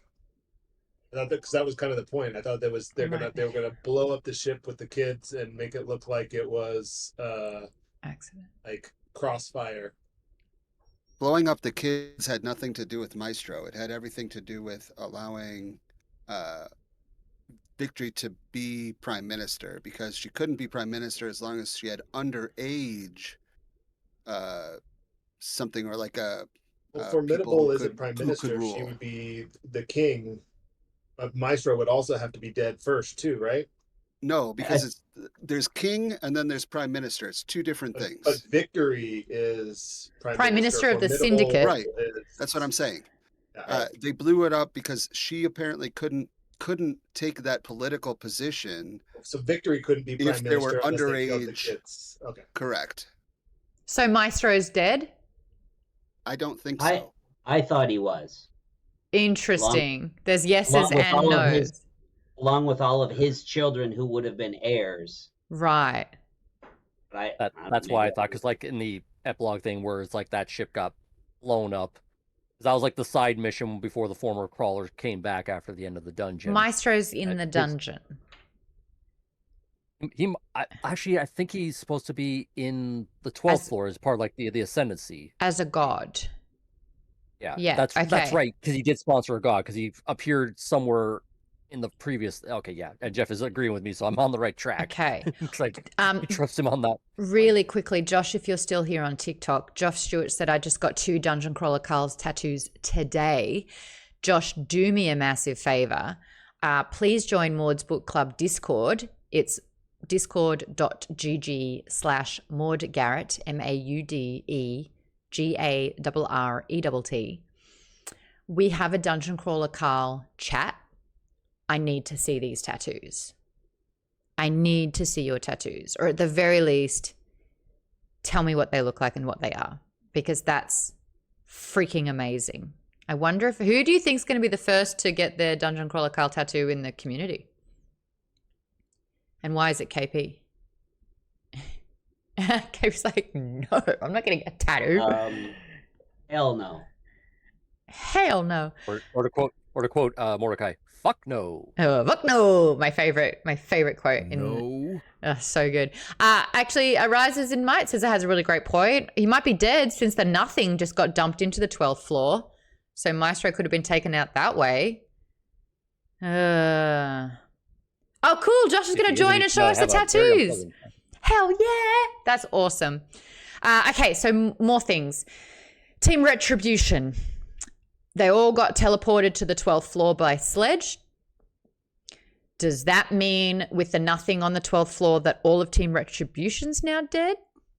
What's happening to the 12th floor? What's going on? The nothing's in there. The gods have been released. Now, there's many different mentions subtly throughout this book of changelings touching gods. So if they handle a god at all, and one of them specifically, if you do an example, was Li Na, had basically mounted a god, and it was just kind of discussed that it was being used as a mount, but it enlisted the help of the changelings to help navigate it. All those changelings touch the god, they can now turn into that god. I can't remember which god that was. It wasn't Metis, was it? One of them. Juicebox also went on a side quest before going to the 12th floor, so I'm sure she had a plan to protect everyone, says Nick. Thank you so much. They can't be dead. Oh, fair. My bet for floor 12 is that it's going to be completely different than the Game of Thrones political twist pitched thus far. I think it's going to be a wasteland with all the gods driven bad by the nothing, including Odette. It was Hippocrates. Thank you, Bartleby Prime. Didn't all the demons and fairies just get sent to the 12th floor, Condenser? Yes. Did Justice Light try to kill all the changelings by releasing the feral gods? Justice Light had teamed up with Juicebox and had known about the plan and was like, we can work together for this. Juicebox says Bondi Bullfrog wants to touch many gods to turn into them, like the creature that she turned to scare the faction leaders. Yes, exactly. And multiple changelings have been touching all the gods as much as possible throughout this. And if you look for it, you'll see it. Guards or whatever that are like, I forget what the name is, but the ones that like can keep them at bay. Yes, they touch them as well. So the changelings are likely going to turn into them. Okay, next. End of the floor. Who do you think became a tenor and took a deal to not return? Do you care? Jimmy? I don't know if this is just clearly speculation. I have no concrete evidence. I just wanted to think. But you know how they had 9 armies in this floor? The factions? And then they have, so I feel that, like KP said before, it's war. So I would feel that maybe 1, if not 2 of those generals said that they wanted out.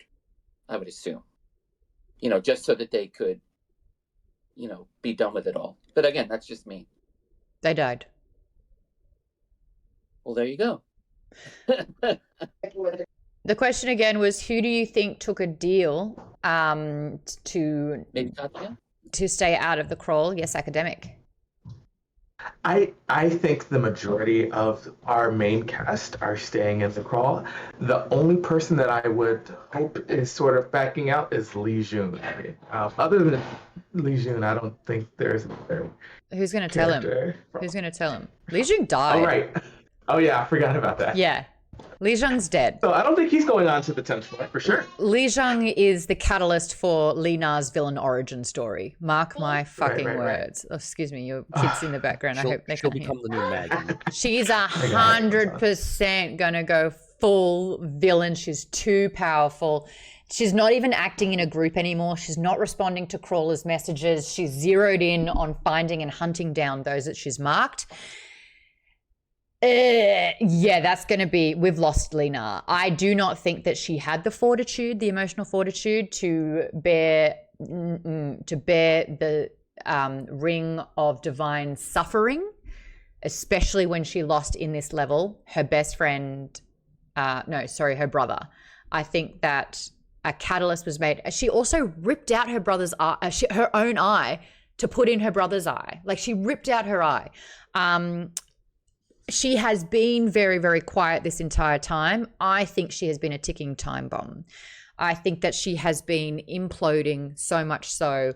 And yes, the Ring of Divine Suffering, it's the same as Carl's mentality. If I'm stronger, then I will survive this. And the whole point of this is to get as strong as possible.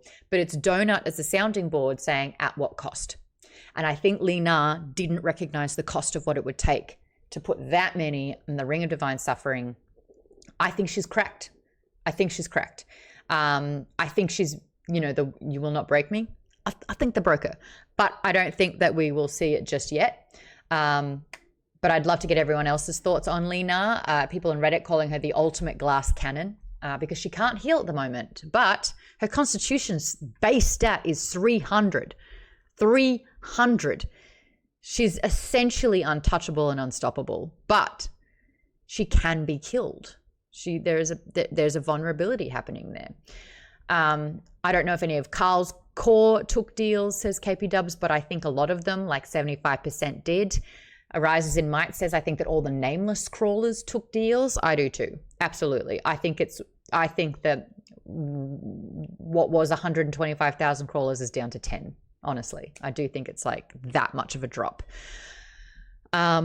Occult Stool joined the chat saying, howdy folks, book's good, 5 out of 5. Just so everyone knows, Occult Stool has a Dungeon Crawler Carl cosplay with Love Heart boxer shorts, the vest, a donut with a tiara. What else did you have? There was one other prop that you had as well, Occult Stool. It was wonderful. And Occult Stool is one of the GMs that has created a level in our Dungeon Crawler Carl TTRPG. And you did a really good job of that as well.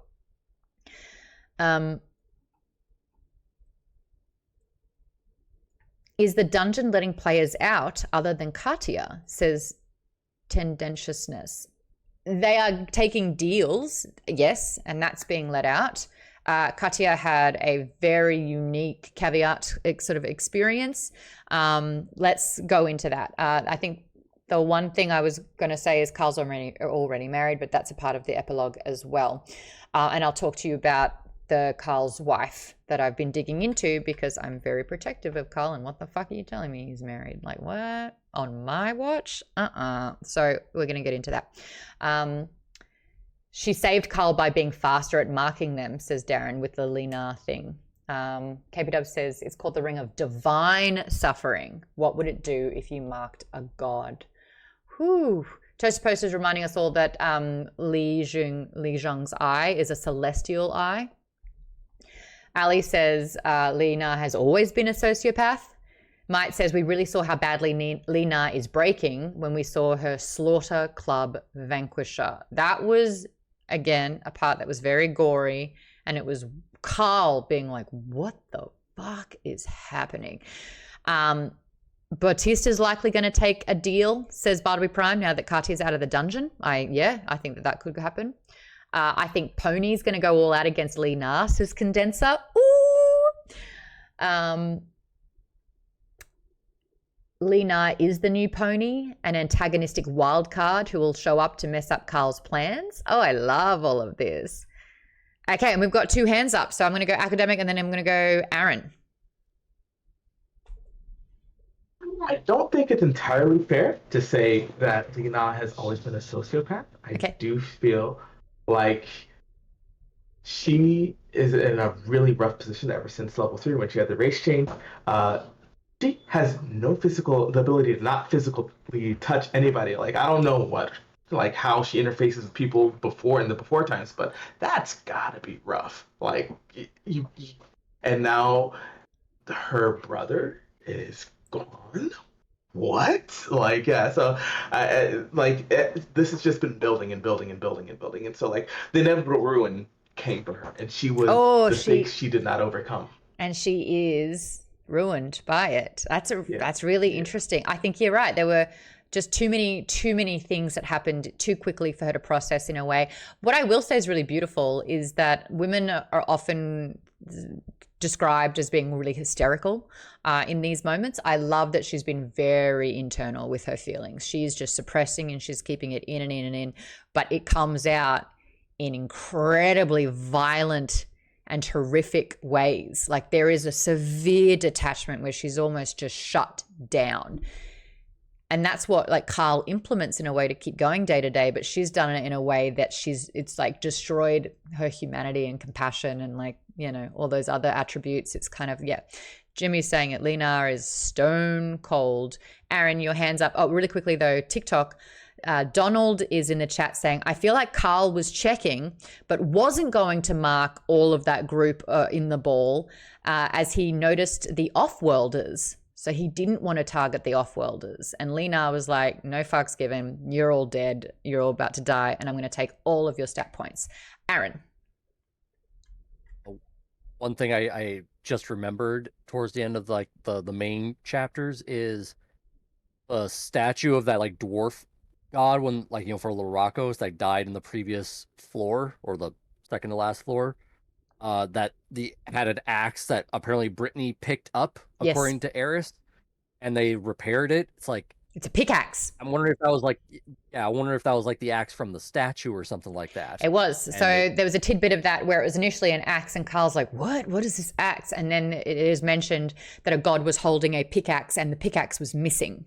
So whatever the god was for that one, I didn't track it because I listened to the book, which definitely hurts with this one. But Brittany is possessed by a god at the moment, correct? Yeah, and that will... Or at least potentially possessed because she picked up a cursed item. We don't know. Oh, she's 100% possessed. I've always been iffy on Brittany because she's got her shit together so much here. So it's not her, it's a god driving her for sure.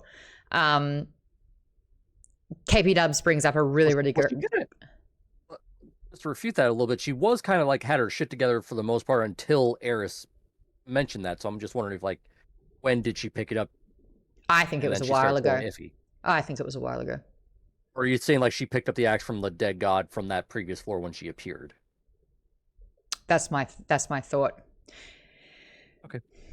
We don't know though. We don't know yet. KP Dubs, really great point here. Lena did take on a crazy race. Did she do that because she wanted to be isolated? Or did the race change facilitate that? I think that there were too many, she weighed up pros and cons, and survival is the most important thing, but you're exactly right. I think it came at the cost of connection. So I think it was somewhat always there. Like, if you're weighing up pros and cons and having stat points and abilities is before connection, then that's saying something. But I absolutely think that lack of physical contact has exacerbated this isolation and this spiral completely. Let's look at the fact that Prepotente hugged Carl, right? That beautiful moment where Prepotente like just needed to hug Carl, says, I love you, Carl. I guess finally acknowledges that Carl wasn't the bad guy all along, that Prepotente did feel very comfortable villainizing him. But Carl is a decent person and is now probably the most like... academic, I just need you to mute for a sec. Sorry, buddy. That's okay. Is going to be the closest thing to a father figure to Prepotente, because you have to remember, Donut and Pony were pets. They were animals before coming into this. Chances are Prepotente is 3 years old.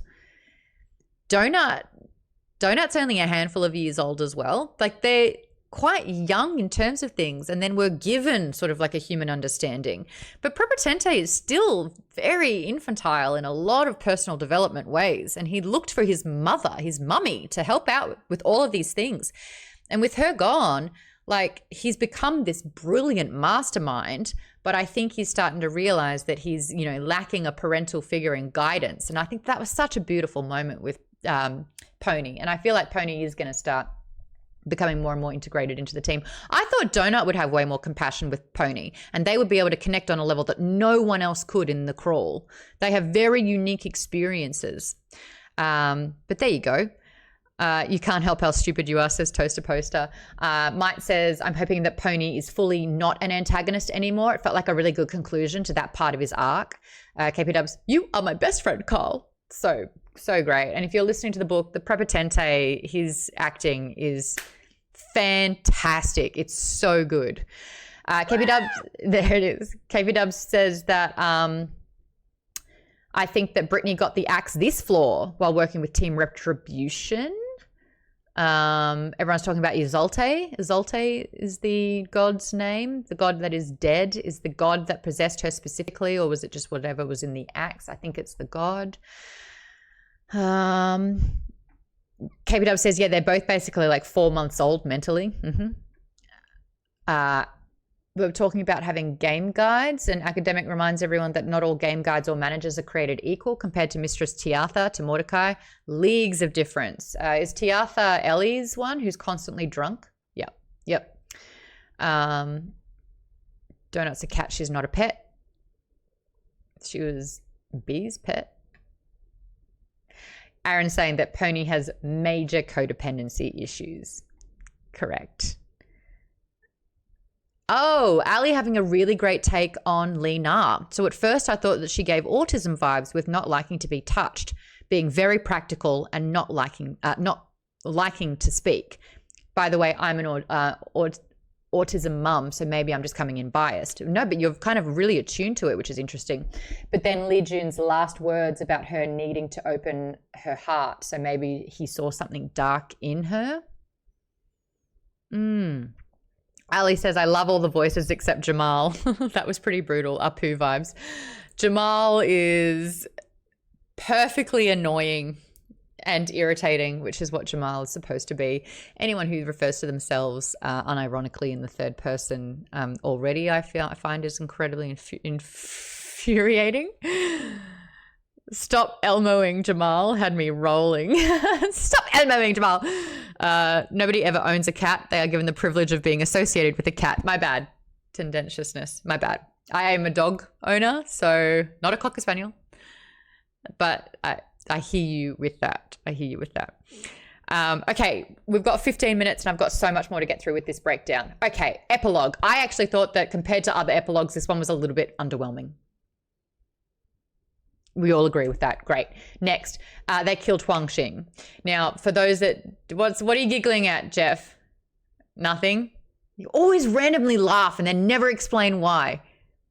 I'm not an insecure person, but I believe that is tickling an insecurity. I'm like, just what? Am I in on the joke or am I the joke? I never know. Don't side-eye me when I say that. All right. So for those that only read the book, Huang Xin, first time we've heard her character, she's a Kiwi. And I felt it was very important to state that because some who aren't trained in the differences would have thought she was Australian. Gosh, Jeff does a really, really good job of being Australian and then the distinctions between being Kiwi as well. So fantastic about that. Huang Xin is a corrupt... What is she? Celebrity? What is she? She's a corrupt... she's not a politician. She's essentially... CEO of a big business or something. Somebody rich and powerful for no reason. Very, very rich and powerful. Has a huge vendetta against Odette. Took advantage of Odette by basically going into a deal and then shivving her at the last minute. The spaceship fell in Australia, right? Yes, I know. I'm very upset. Oh, she's a CEO as well. Does she have any flush and chops? And I said it like I was supposed to. I thought that was really interesting, though, with no one being safe. But apparently Quasar mentioned somewhere that she's cloned herself. So, she's an influencer, says Giacestre. Can you help me with your name? I want to be able to say it properly. But thank you, first-time chatter. So, yeah, it might not be the end of her at all. Those folks are toast. Everything in Australia will kill them. Emus. Yep. Katya chooses to become pregnant in something. I don't think anyone was shocked by that. She's wanted that from day one. It is her trauma. It is all to do with being a mother. She wants to be a mother, and this is the way to do it. What was interesting about this is that the goddess who permitted this power looks at Carl and be like, oh, I know where your head's at. He actually can't do it. Why? Carl is no longer human. Carl is a primal. I'm going to get way into that, but I think because he looks and sounds exactly like he was, we kind of forget that he's primal. He is the shit that the AIs turn into when they go crazy. Like, he's a primal. And I think that's why the AI favorites him. Not sure. But looking around, who is going to be the father? Can't be Bautista because he's Tony the Frosty Flakes tiger. And that devastated him, and he actually regretted his class choice because of that. And that was such, God, he's getting stiff to this poor man. He loves Katya so much, and Katya's so in love with Carl. I don't care what you say. She literally says, I love you, all of you. But she was telling Carl finally that she loved him. Yes, academic. Katya is absolutely in love with Carl. Wants him to be the baby daddy, but can't. It's Louis. Louis is he just says yes to shit, and all of a sudden he's married and now he's got a kid. Like, he just ends up in these situations. He's got gills and he's a baby daddy now. I've got hands up, but I'm just going to keep going through all of these points because we've only got 15 minutes, but I will get to you. Someone in Reddit said that Mordecai should have been the dad because on this specific level, he is a human. And this was the only time as a changeling he was human here, and he's got a track record of being a good dad because he's helped raise all the NPC kids in the safe room. So Mordecai would have made an amazing dad. Louis is just, oh yeah, okay, all right. But yeah, he's Canadian. What? So? He'd make an even better parent because he's got universal health care. Anyway, I thought that would have been a really clever loophole because it means like Mordecai has purpose again. It means that Mordecai, I feel like he's lost his purpose a little bit because Carl and Donut, like he even says to Donut, you are officially the highest leveled and most powerful crawler in the history of the crawl. Like you are the most powerful at this stage. You can have purpose without having kids, says Academic. Academic, you're a dad. You're talking to the non-mother right now, like. And I'm validating your experience. Thank you so much. Thank you. But are you also projecting your regrets about your own situation? Because that's what it feels like. Me? No, I just wish all the conservatives. I'm talking about Academic. Oh, no, he's a great dad. He's a great dad. Yeah, I just wish all the. I agree, but it's just that statement. No, he's on my side right now. That's what you're saying. Okay. Tendentiousness says Mordecai hates kids. He's raising NPC kids, man. No, he loves kids. He's literally a manny. Yeah. If I were raising a ton of other people's kids, I'd probably hate kids too. He voluntarily did it. He did it sneakily to protect and to save them. So I think that basically a foster dad. Yes, I did, Ali. I did mean purpose in the book. He's been outgrown as a game guide. He knew everything, and now Carl never listens to him, and Donut is exceedingly more powerful than him. Thank you, Ali. Gosh, sometimes it's nice to have a woman in the chat who just gets it. Who gets it. Here is a great food for thought. With Katya now being pregnant and being transported out of the crawl, where are all the other kids? All 120,000 of them. They're in Lucia Mar's head. It's not all of them. There's a big chunk of them. We don't know where Katya will end up. She has decided this, A, because it's all she's ever wanted, and B, well, she gets to survive, even though the god is like, do you understand that you are raising kids in turmoil? Like, the world outside, like, Earth is gone. Do you recognize how hard this is going to be? And she's like, let me do it. She also recognizes that there is a chance that she could be with those 120,000 kids. Do you know who else might be there? What character that we've previously seen in the book might be where the kids are? I'll give you, yes, KP Dubs, the Popov twins. The Popov twins who were reborn and out of the crawl are raised in a kinder facility, Katya could raise the Popov twins. Yes, Aaron? 2 points that came to mind. One, further drive the point where you said that Katya is in love with Carl is because they had that shared dream sequence where he got to see her like tragic backstory of that she had a child, Annie, who then sadly passed away like 5 months Yeah, brain cancer. old or Fucking something like that, and sucks. just in the ICU Yeah. or the NICU.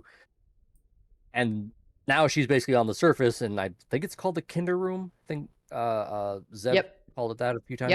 Yep. But one other thing that came to mind is in the epilogue when Boomer and the other crawlers are coming back onto the ship, he kind of makes a mention of one of them is on the surface. He didn't say by name, but it's like it felt like he's referring to Katya. It's like might be part of the revolution is my theory. Right. Oh yeah, 100%. He's gathering like, what did he say, 4 or 5 people, and they're putting on some sort of serious like mech tech gear. And he says, "Yeah, we got a crawler on the surface, and we're going down to protect her." Yeah.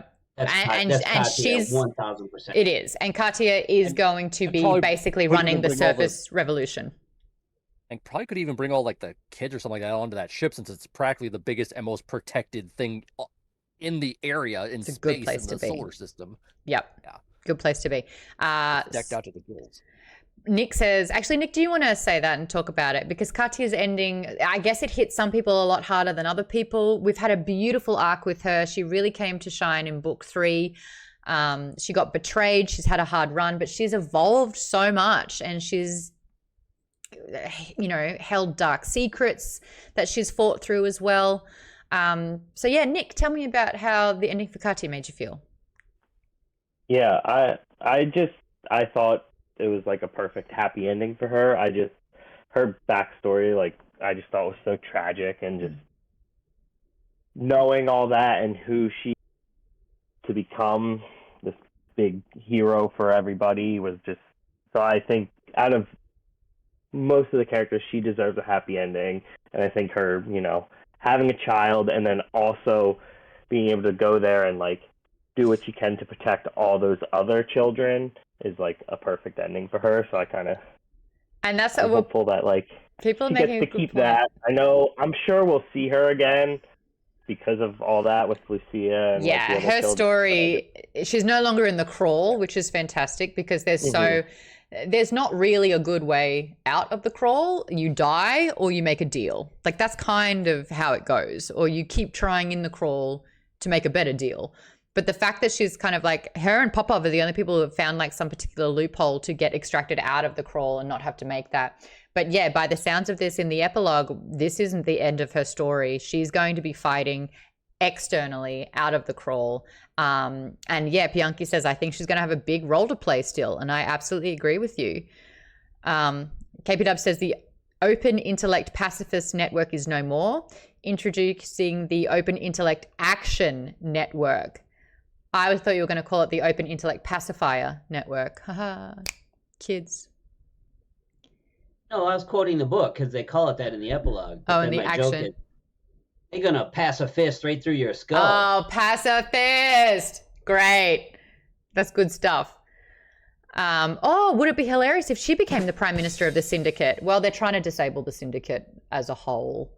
But I don't mind where that's going, where your head's in with that. But basically, she becomes like the leader, Katya. Yeah.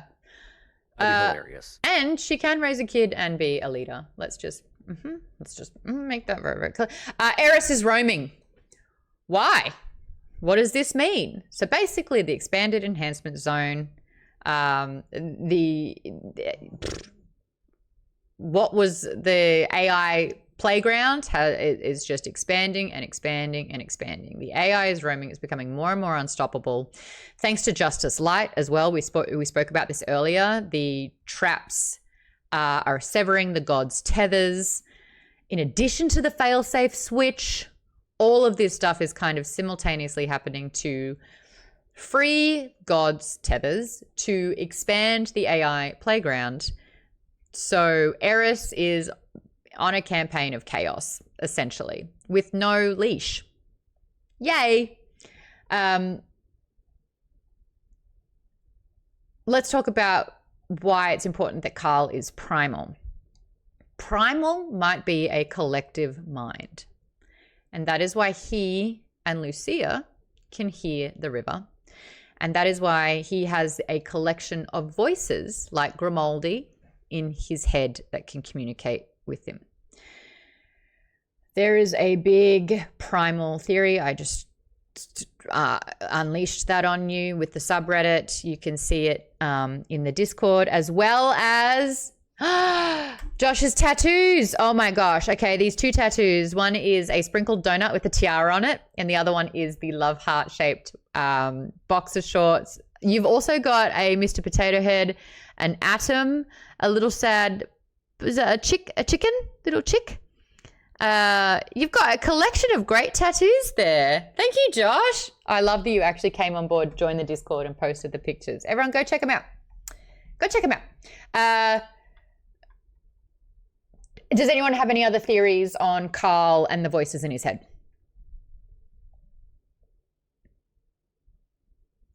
Ali is saying, if Skolopendra's awake, would the next book be the last one? Skolopendra's awake, but on level 18. Level 12 is kind of cock-blocking level 18 at the moment, isn't it? And there is supposed to be a 10-book series. All level 16 plus spells and abilities is one aspect of the primals. Spells that are level 16 plus. What happens at level 16 plus, KP? Oh, Carl can train his abilities past like 15th level, so now he can get 16th, 17th, 18th level spells and abilities, which becomes like godlike spell power. It's like being more than a 9th level spell in D&D. Donut also unlocked celestial spells with her new classes as well. Now the Oak Fell, I had a thing up for that one. The Oak Fell has to do with didn't Zhang or someone who was with Lina / Li Zhang, sorry. Did they have the bracelet? KP, help me out. Oh, Bautista's. Oh, sorry. Oh, Bautista's family. That's right. Yes. Yeah, but that goes all the way back to those elves on like the third or fourth level. floor. Third level, yep. They worship something, and they called Donut something like the Harbinger of Doom, which is what the one goddess calls her towards the end of the book. And also they were terrified of her and called her, I don't remember if it was Oak Fell, but it was something oak, had to do with trees. I don't remember all that because it was like 4 books ago, but she basically became what those cultists feared 5 levels ago. So the spells and the Oak Fell is very much more of a druid type magic and power that Donut's becoming. Now, with this theory of the eulogists versus the nope. Nah, can't. I tried twice. Nah, it's dead to me now, that word. It's like femininity. I'll never get that wrong again, but I crashed out on that one a couple of times. Apothecary. She back. She just needed a second. I did a mental lap, took a breath. Apothecary. Did not think that would be a word that I would stumble, but here we are. The apothecary is more saving biological matter. So not killing humans, not destroying everything and having AIs take over. I think that when you look at they were saying basically like the two sides of the coin. One is like kill all life form, one is preserve life form. And basically Donut is becoming almost deity-like of the preserve life form with her druid type powers, and that's thanks to the Oak Fell. There's something else tied to that. I can't remember now. I looked at a lot of Reddit this afternoon. I love that we're all on the same page that Cartier is in love with Carl. Good. More theories. How do you think that the NPCs being awakened will affect the rest of the levels? We're over time.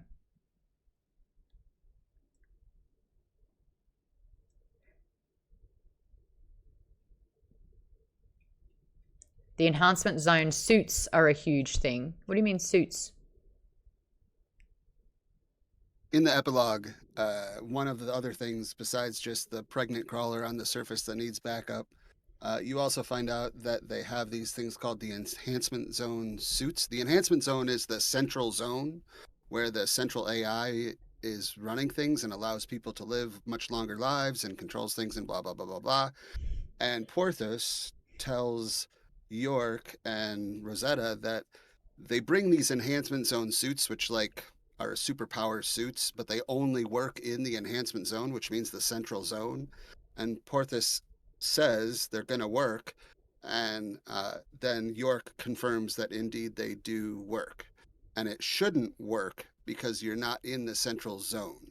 And so it's a whole clue to the fact that, along with Eris being outside the dungeon and everything else, you're being led down the way to the fact that the AIs are expanding their influence and things are going a little wonky. Got it. I And wonder if the Earth AI is actually creating its own enhancement zone.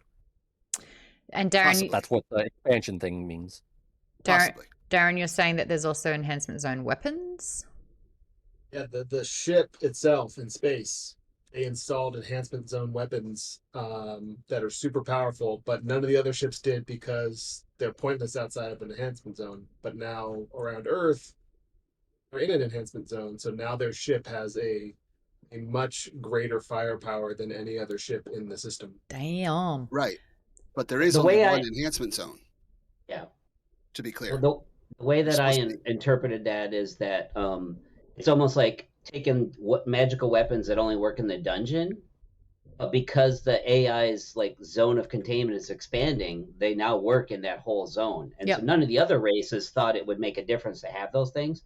So I'm thinking it's kind of like that, but maybe not exactly. It's kind of like that. It's not exactly that because it's about the central AI is the enhancement zone. There is only one enhancement zone, and it is that central zone where the central AI controls everything, or at least is influencing everything. And so whether or not it's this AI linking up with the central AI, or it's this AI becoming another central AI. That's what I'm thinking, though, because once they took off the failsafe, he started expanding his influence, or it expanded its influence. Now it's like able to teleport people from Venus onto Earth and onto the surface all over the place willy-nilly. So there are two enhancement zones. Earth AI has one, Central AI has one. And I'm also curious now, and if in the future anybody on the surface could have abilities similar to being in the dungeon, just because the AI is awake. Because the whole thing with like the people in the central systems, like they have longer lives, they have like all these things that they can do that they can't do elsewhere. So I'm wondering if now that the AI is waking up some of its abilities, that stuff can happen as well. Got it. The containment zone was always blocking the AI from extending its zone to the showrunners. But now that's getting the failsafe basically, we think, stopped that. Justice Light's trans-dimensional traps have also kind of like messed up the structures of the upcoming levels. And KB Dubs is desperate to ask everyone, Eris in the gas station, is that Eris the god that we have seen tormenting Carl? Is she really the goddess of chaos, or is that one Juicebox? When did Juicebox touch Eris? I don't know, but part of Justice Light was moving around was accidentally putting Juicebox in the nothing for a minute. Juicebox mentioned something about going on a side quest, and we don't know what Juicebox is doing from minute to minute, so who knows where she's been and what she's touched. So I wouldn't put it past her. I'm agreeing with Jeff here, saying that that's not Juicebox. I think that Eris is a god that is going to make this entire dungeon her playground and extending outside of that. I think the god of chaos having no leash is going to be a big part of the next book. I kind of agree with that theory.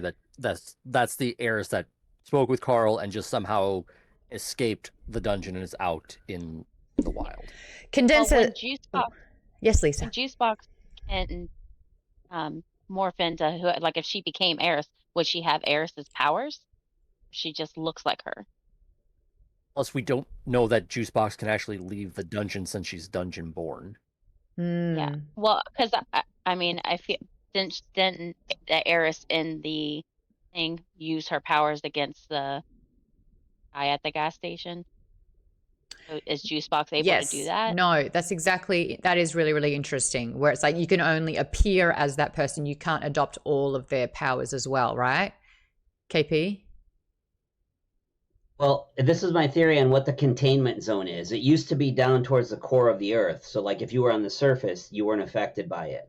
But as it's expanding, more things are affected by it. The containment zone is where the AI has influence. And if it is now the entire solar system, and in a way, the AI can put the game, the crawl, anywhere within the solar system. Holy, yeah, all right. That's why I'm saying like people on the surface could have abilities like you have in the dungeon. Exactly, and it's expanding exponentially. So, like a lot of these outside forces, eulogists, whatever, they're terrified that the crawl will expand to the central universe eventually. That's what their worry is, and that's why they wanted it all shut down and hit the failsafe and all that. Nick, you've been drumming up a thought in the chat. If you want to explore that one, just typing away. Justice Light obviously did something, and he either, because as of now, gods and NPCs can't leave the dungeon, but Eris is out in the universe, so either Justice Light did something so NPCs can leave the dungeon, and that is Juicebox, or he did something to release the gods into the wider universe. Definitely did that one. Definitely did that one. Yep. Will be interesting, yeah. And then everyone's saying, is Brittany possessed by the goddess? And it's like, yes, she picked up the pickaxe of Isolde, literally the vinegar goddess, and is possessed by her at the moment. Occult Store says, I believe they get some racial abilities of the race that they turn into. So night vision, if you're an elf, I'm just using D&D guides for that, but yes. Condenser says, why was Uzi Jesus in the gas station? And then Ali says it's a doll. Yeah, I thought it was a card, but it's just an action figure. Yes, Aaron? There was a question that came up, and I actually also want to discuss it because we thought of it earlier. Yep. Who is Carl's wife? Who is Carl's wife? Right. Okay. So in the book, Carl's wife is technically currently Donut's lawyer that was talking through Donut's options. Now, yeah, Jeff, video off. That doesn't cut it. It makes it worse. Thank you. Donut has figured out that this woman is Carl's wife and lost it. Like Quasar's like, yeah, she lost her shit. She lost her cool. We need to talk about that, Donut, because that wasn't cool. So Donut's obviously found out that this woman is Carl's wife, flipped out. Something about that being in a non-containment zone or something, not sure. Now, outside of the book, and if you needed a reason to join the Patreon, maybe this is it. There was a vote on what should be in the fan box that Carl opened when 95% of the Naga system was watching Carl's feed. He opened up a box and the members of Patreon got to vote on what was in that box. And Patreon voted for Carl to be married. Now, there is no information on how this has happened. We don't know if there was a signature. There's fan theories about when Carl was doing the con and he signed a bunch of merch, if there was like a marriage certificate in it. We're not entirely sure. This is very much going to be unveiled in book 10. KB Dub saying Carl's wife is Princess Chandra Esquire. 10 or 8? 8, sorry. 8. His wife wasn't in the box, but there was some sort of arrangement where the fan box was, you're now married to Princess Chandra. Crawlers are basically chattel for the citizens. I bet he just got purchased, says Arises in Might. That's it. The fans decided. And what's really clever of Matt Dinnerman is the fans are deciding as well. So there's a very parallel sort of thing that's happening where if you vote, you decide, and that's what's happened in it. Now, people are on the subreddit saying, I do not regret voting for Carl to be married. I will personally find you. If you voted for Carl to be married in that Patreon, no. What are you doing? Cartier has been in love with him for 3 fucking books and he didn't even know. Now he's going to be forced into a marriage outside of his consent. I don't like this for my boy. And he's never looked his best with his gorgeous, illustrious hair. And because the brush is a celestial item, he's got to keep that long locks. I don't like this for Carl, personally. She could have pre-ordered Carl's indentureship, that kind of stuff. We don't know yet. But now that I've seen Jeff's face, who is a Patreon backer and has read the first 8 to 10 chapters of book 8, I'm guessing we're going to get our answers. Katya is going to destroy this Chandra. She's going to be like, I left you in the crawl and you what?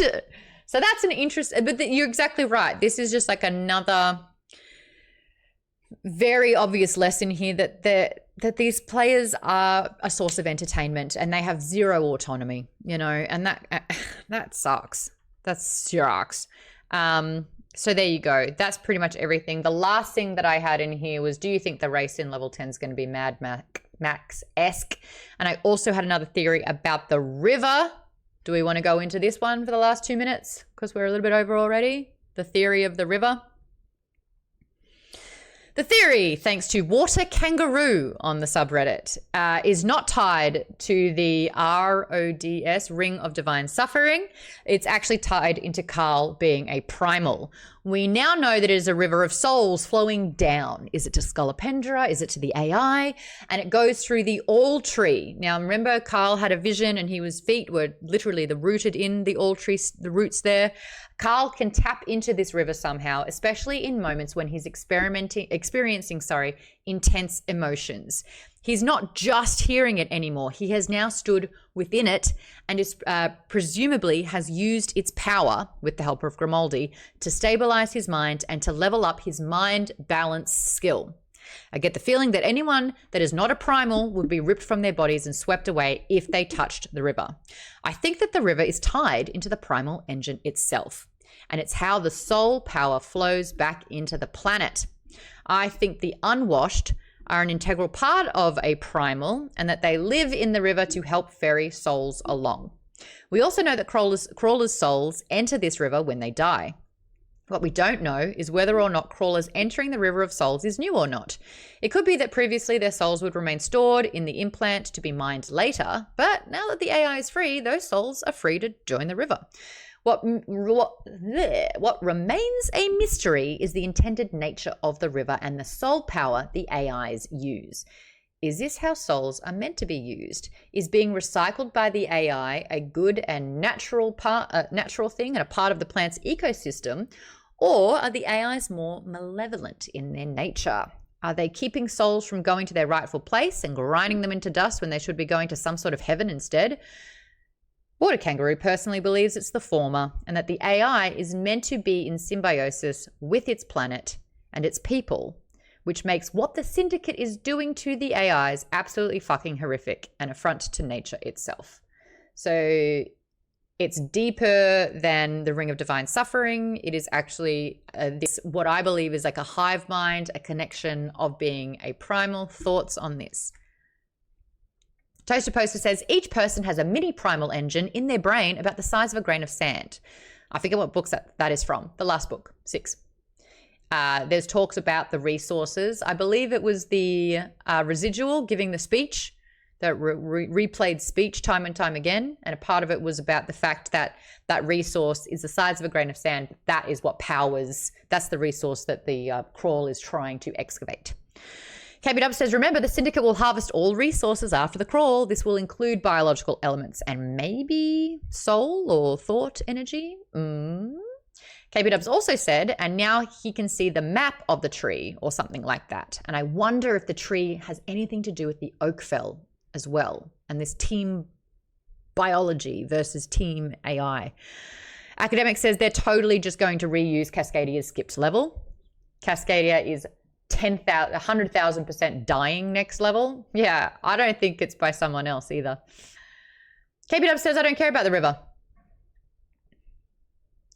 Bartleby Prime says, isn't Chandra the goddess of fire in Magic the Gathering? Now, there's been some research into names and the lore that's around it. One of them that someone said is that Ellie and Thor, there is a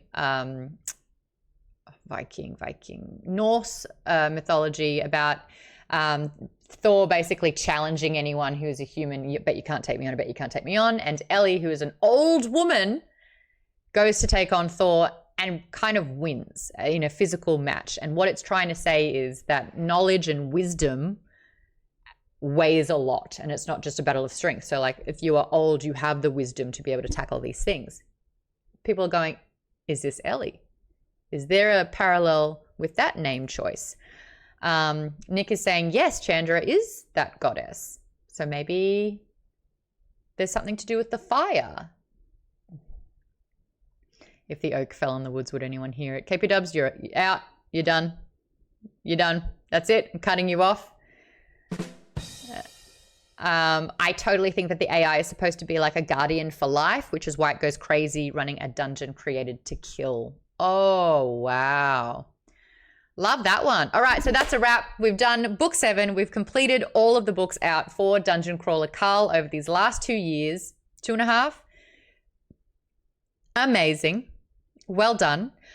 We will be continuing the Stormlight Archives next month, but the next book to get us in the headspace for that is Edge Dancer. It is technically book 2.5. We have read the first 2 books of the Stormlight Archives. This is more of a bonus book, an in-between book. Edge Dancer is a character that we learnt about in Words of Radiance. I believe it's going to be a standalone book for that character. It's less than 400 pages or around 400 pages. It's a 7-hour listen. Tim, I knew you would love that. Laughs. Only 400 pages. But it's a 7-hour listen. If you like audiobooks. Yes, Lift. The character is Lift. When is the date of the next book club? We're having a week off next week because I will be at Comic-Con. So the 31st, the last Thursday of the month, July 31st, we will be covering Edge Dancer. So you've got 2 weeks technically to listen to that one or read that one. And then in the next week, your copy's less than 300 pages, says Lisa. There you go. There you go. Page 394.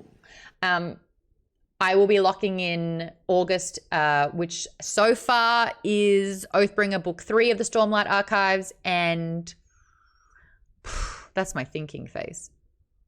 What is the bonus book that we had for that one? You think I'd be better about this. We're going to lock it in. We're going to lock it in.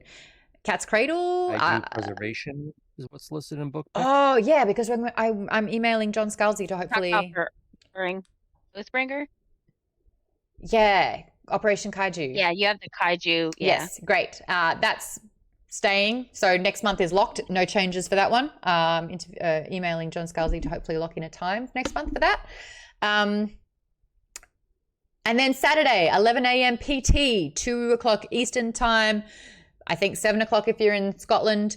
I will be interviewing V.E. Schwab. We just covered her book, All of July, Bury Our Bones in the Midnight Soil. We've covered other books of hers, including The Invisible Life of Addie LaRue, Vicious Duology, which is turning into a trilogy, and Darker Shade of Magic, the first book, even though that was a trilogy. Get your questions in if you're a member. That's going to be an hour. I'm very excited for that. Looking to lock in more interviews. I'm actually starting another series with a narrator or a creator, I'm calling it, but it's the 5 books that shaped my life. I did a bit of a version of that with our previous author. It takes a lot of time, so we can't talk about the book and the choices, but I'm figuring that out, and I'm talking to big book talk creators about getting in their brain and learning what books shaped their life. So it should be a really fun discussion, is my hope. So I'll be giving you more information about that as it rolls out. Not worth continuing with Darker Shade of Magic, says Mite. We didn't.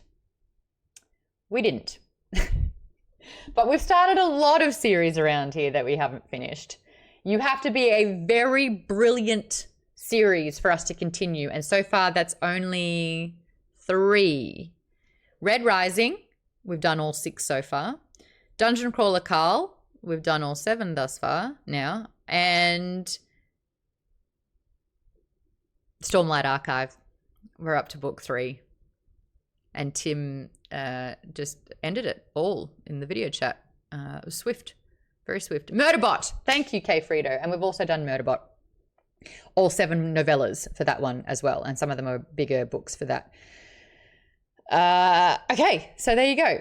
I've got to get out of here. Darren really liked the Darker Shade of Magic series. Dresden. We have done the first 5 books. I keep thinking we've only done 4 books of Dresden, but we've done 5 books of the Dresden Files. I love that series. I will absolutely keep diving back into those. In fact, I'm kind of due for my reread. I feel like I read, was it Battlefront 3 years ago now? 2 years ago? Mike says Dresden is so good. I know, I love it. I love it as a series. It's so easy to read. It's so fun. The world building's amazing. Each book expands into a fantastic way. I love Howie. So yeah, we'll be doing more of that. If you are new here, please feel free to join the club. And by joining, I mean join the Discord. We talk about books there. It's a really fun community. I do 3 streams a month, 2 for our main book, part 1, part 2, first half, second half, and then 1 stream for our standalone. I'm trying to do a lot more content for Instagram and TikTok with reels and videos talking about the interviews that I do. I'm trying to interview more authors, so anyone that you would like to chat to, let me know. We try to do it for the books that we cover in the book club, but I'm open to expanding as well. And if you're still out there on TikTok, make sure you swing by Smitty1423, tell him Maude sent you. Be like, I'm here because of Maude. Looking forward to this Rachel Gellig interview because I wish I could catch some, but I got to get out of here. Who are we going to raid? We're 20 minutes over. Going to kill your mother. I'm going to kill yours. No, I would never. Unless I need to. Mondo and Kiwi are report achievement. Okay, well, now we're going through all the sound effects. Who are we going to raid? Hello. Back to the bar. Can we please play the favorite one, which happened in the book, in the second half of the book? Hold on, I got it. I'll get there. Give me a second. Where are you?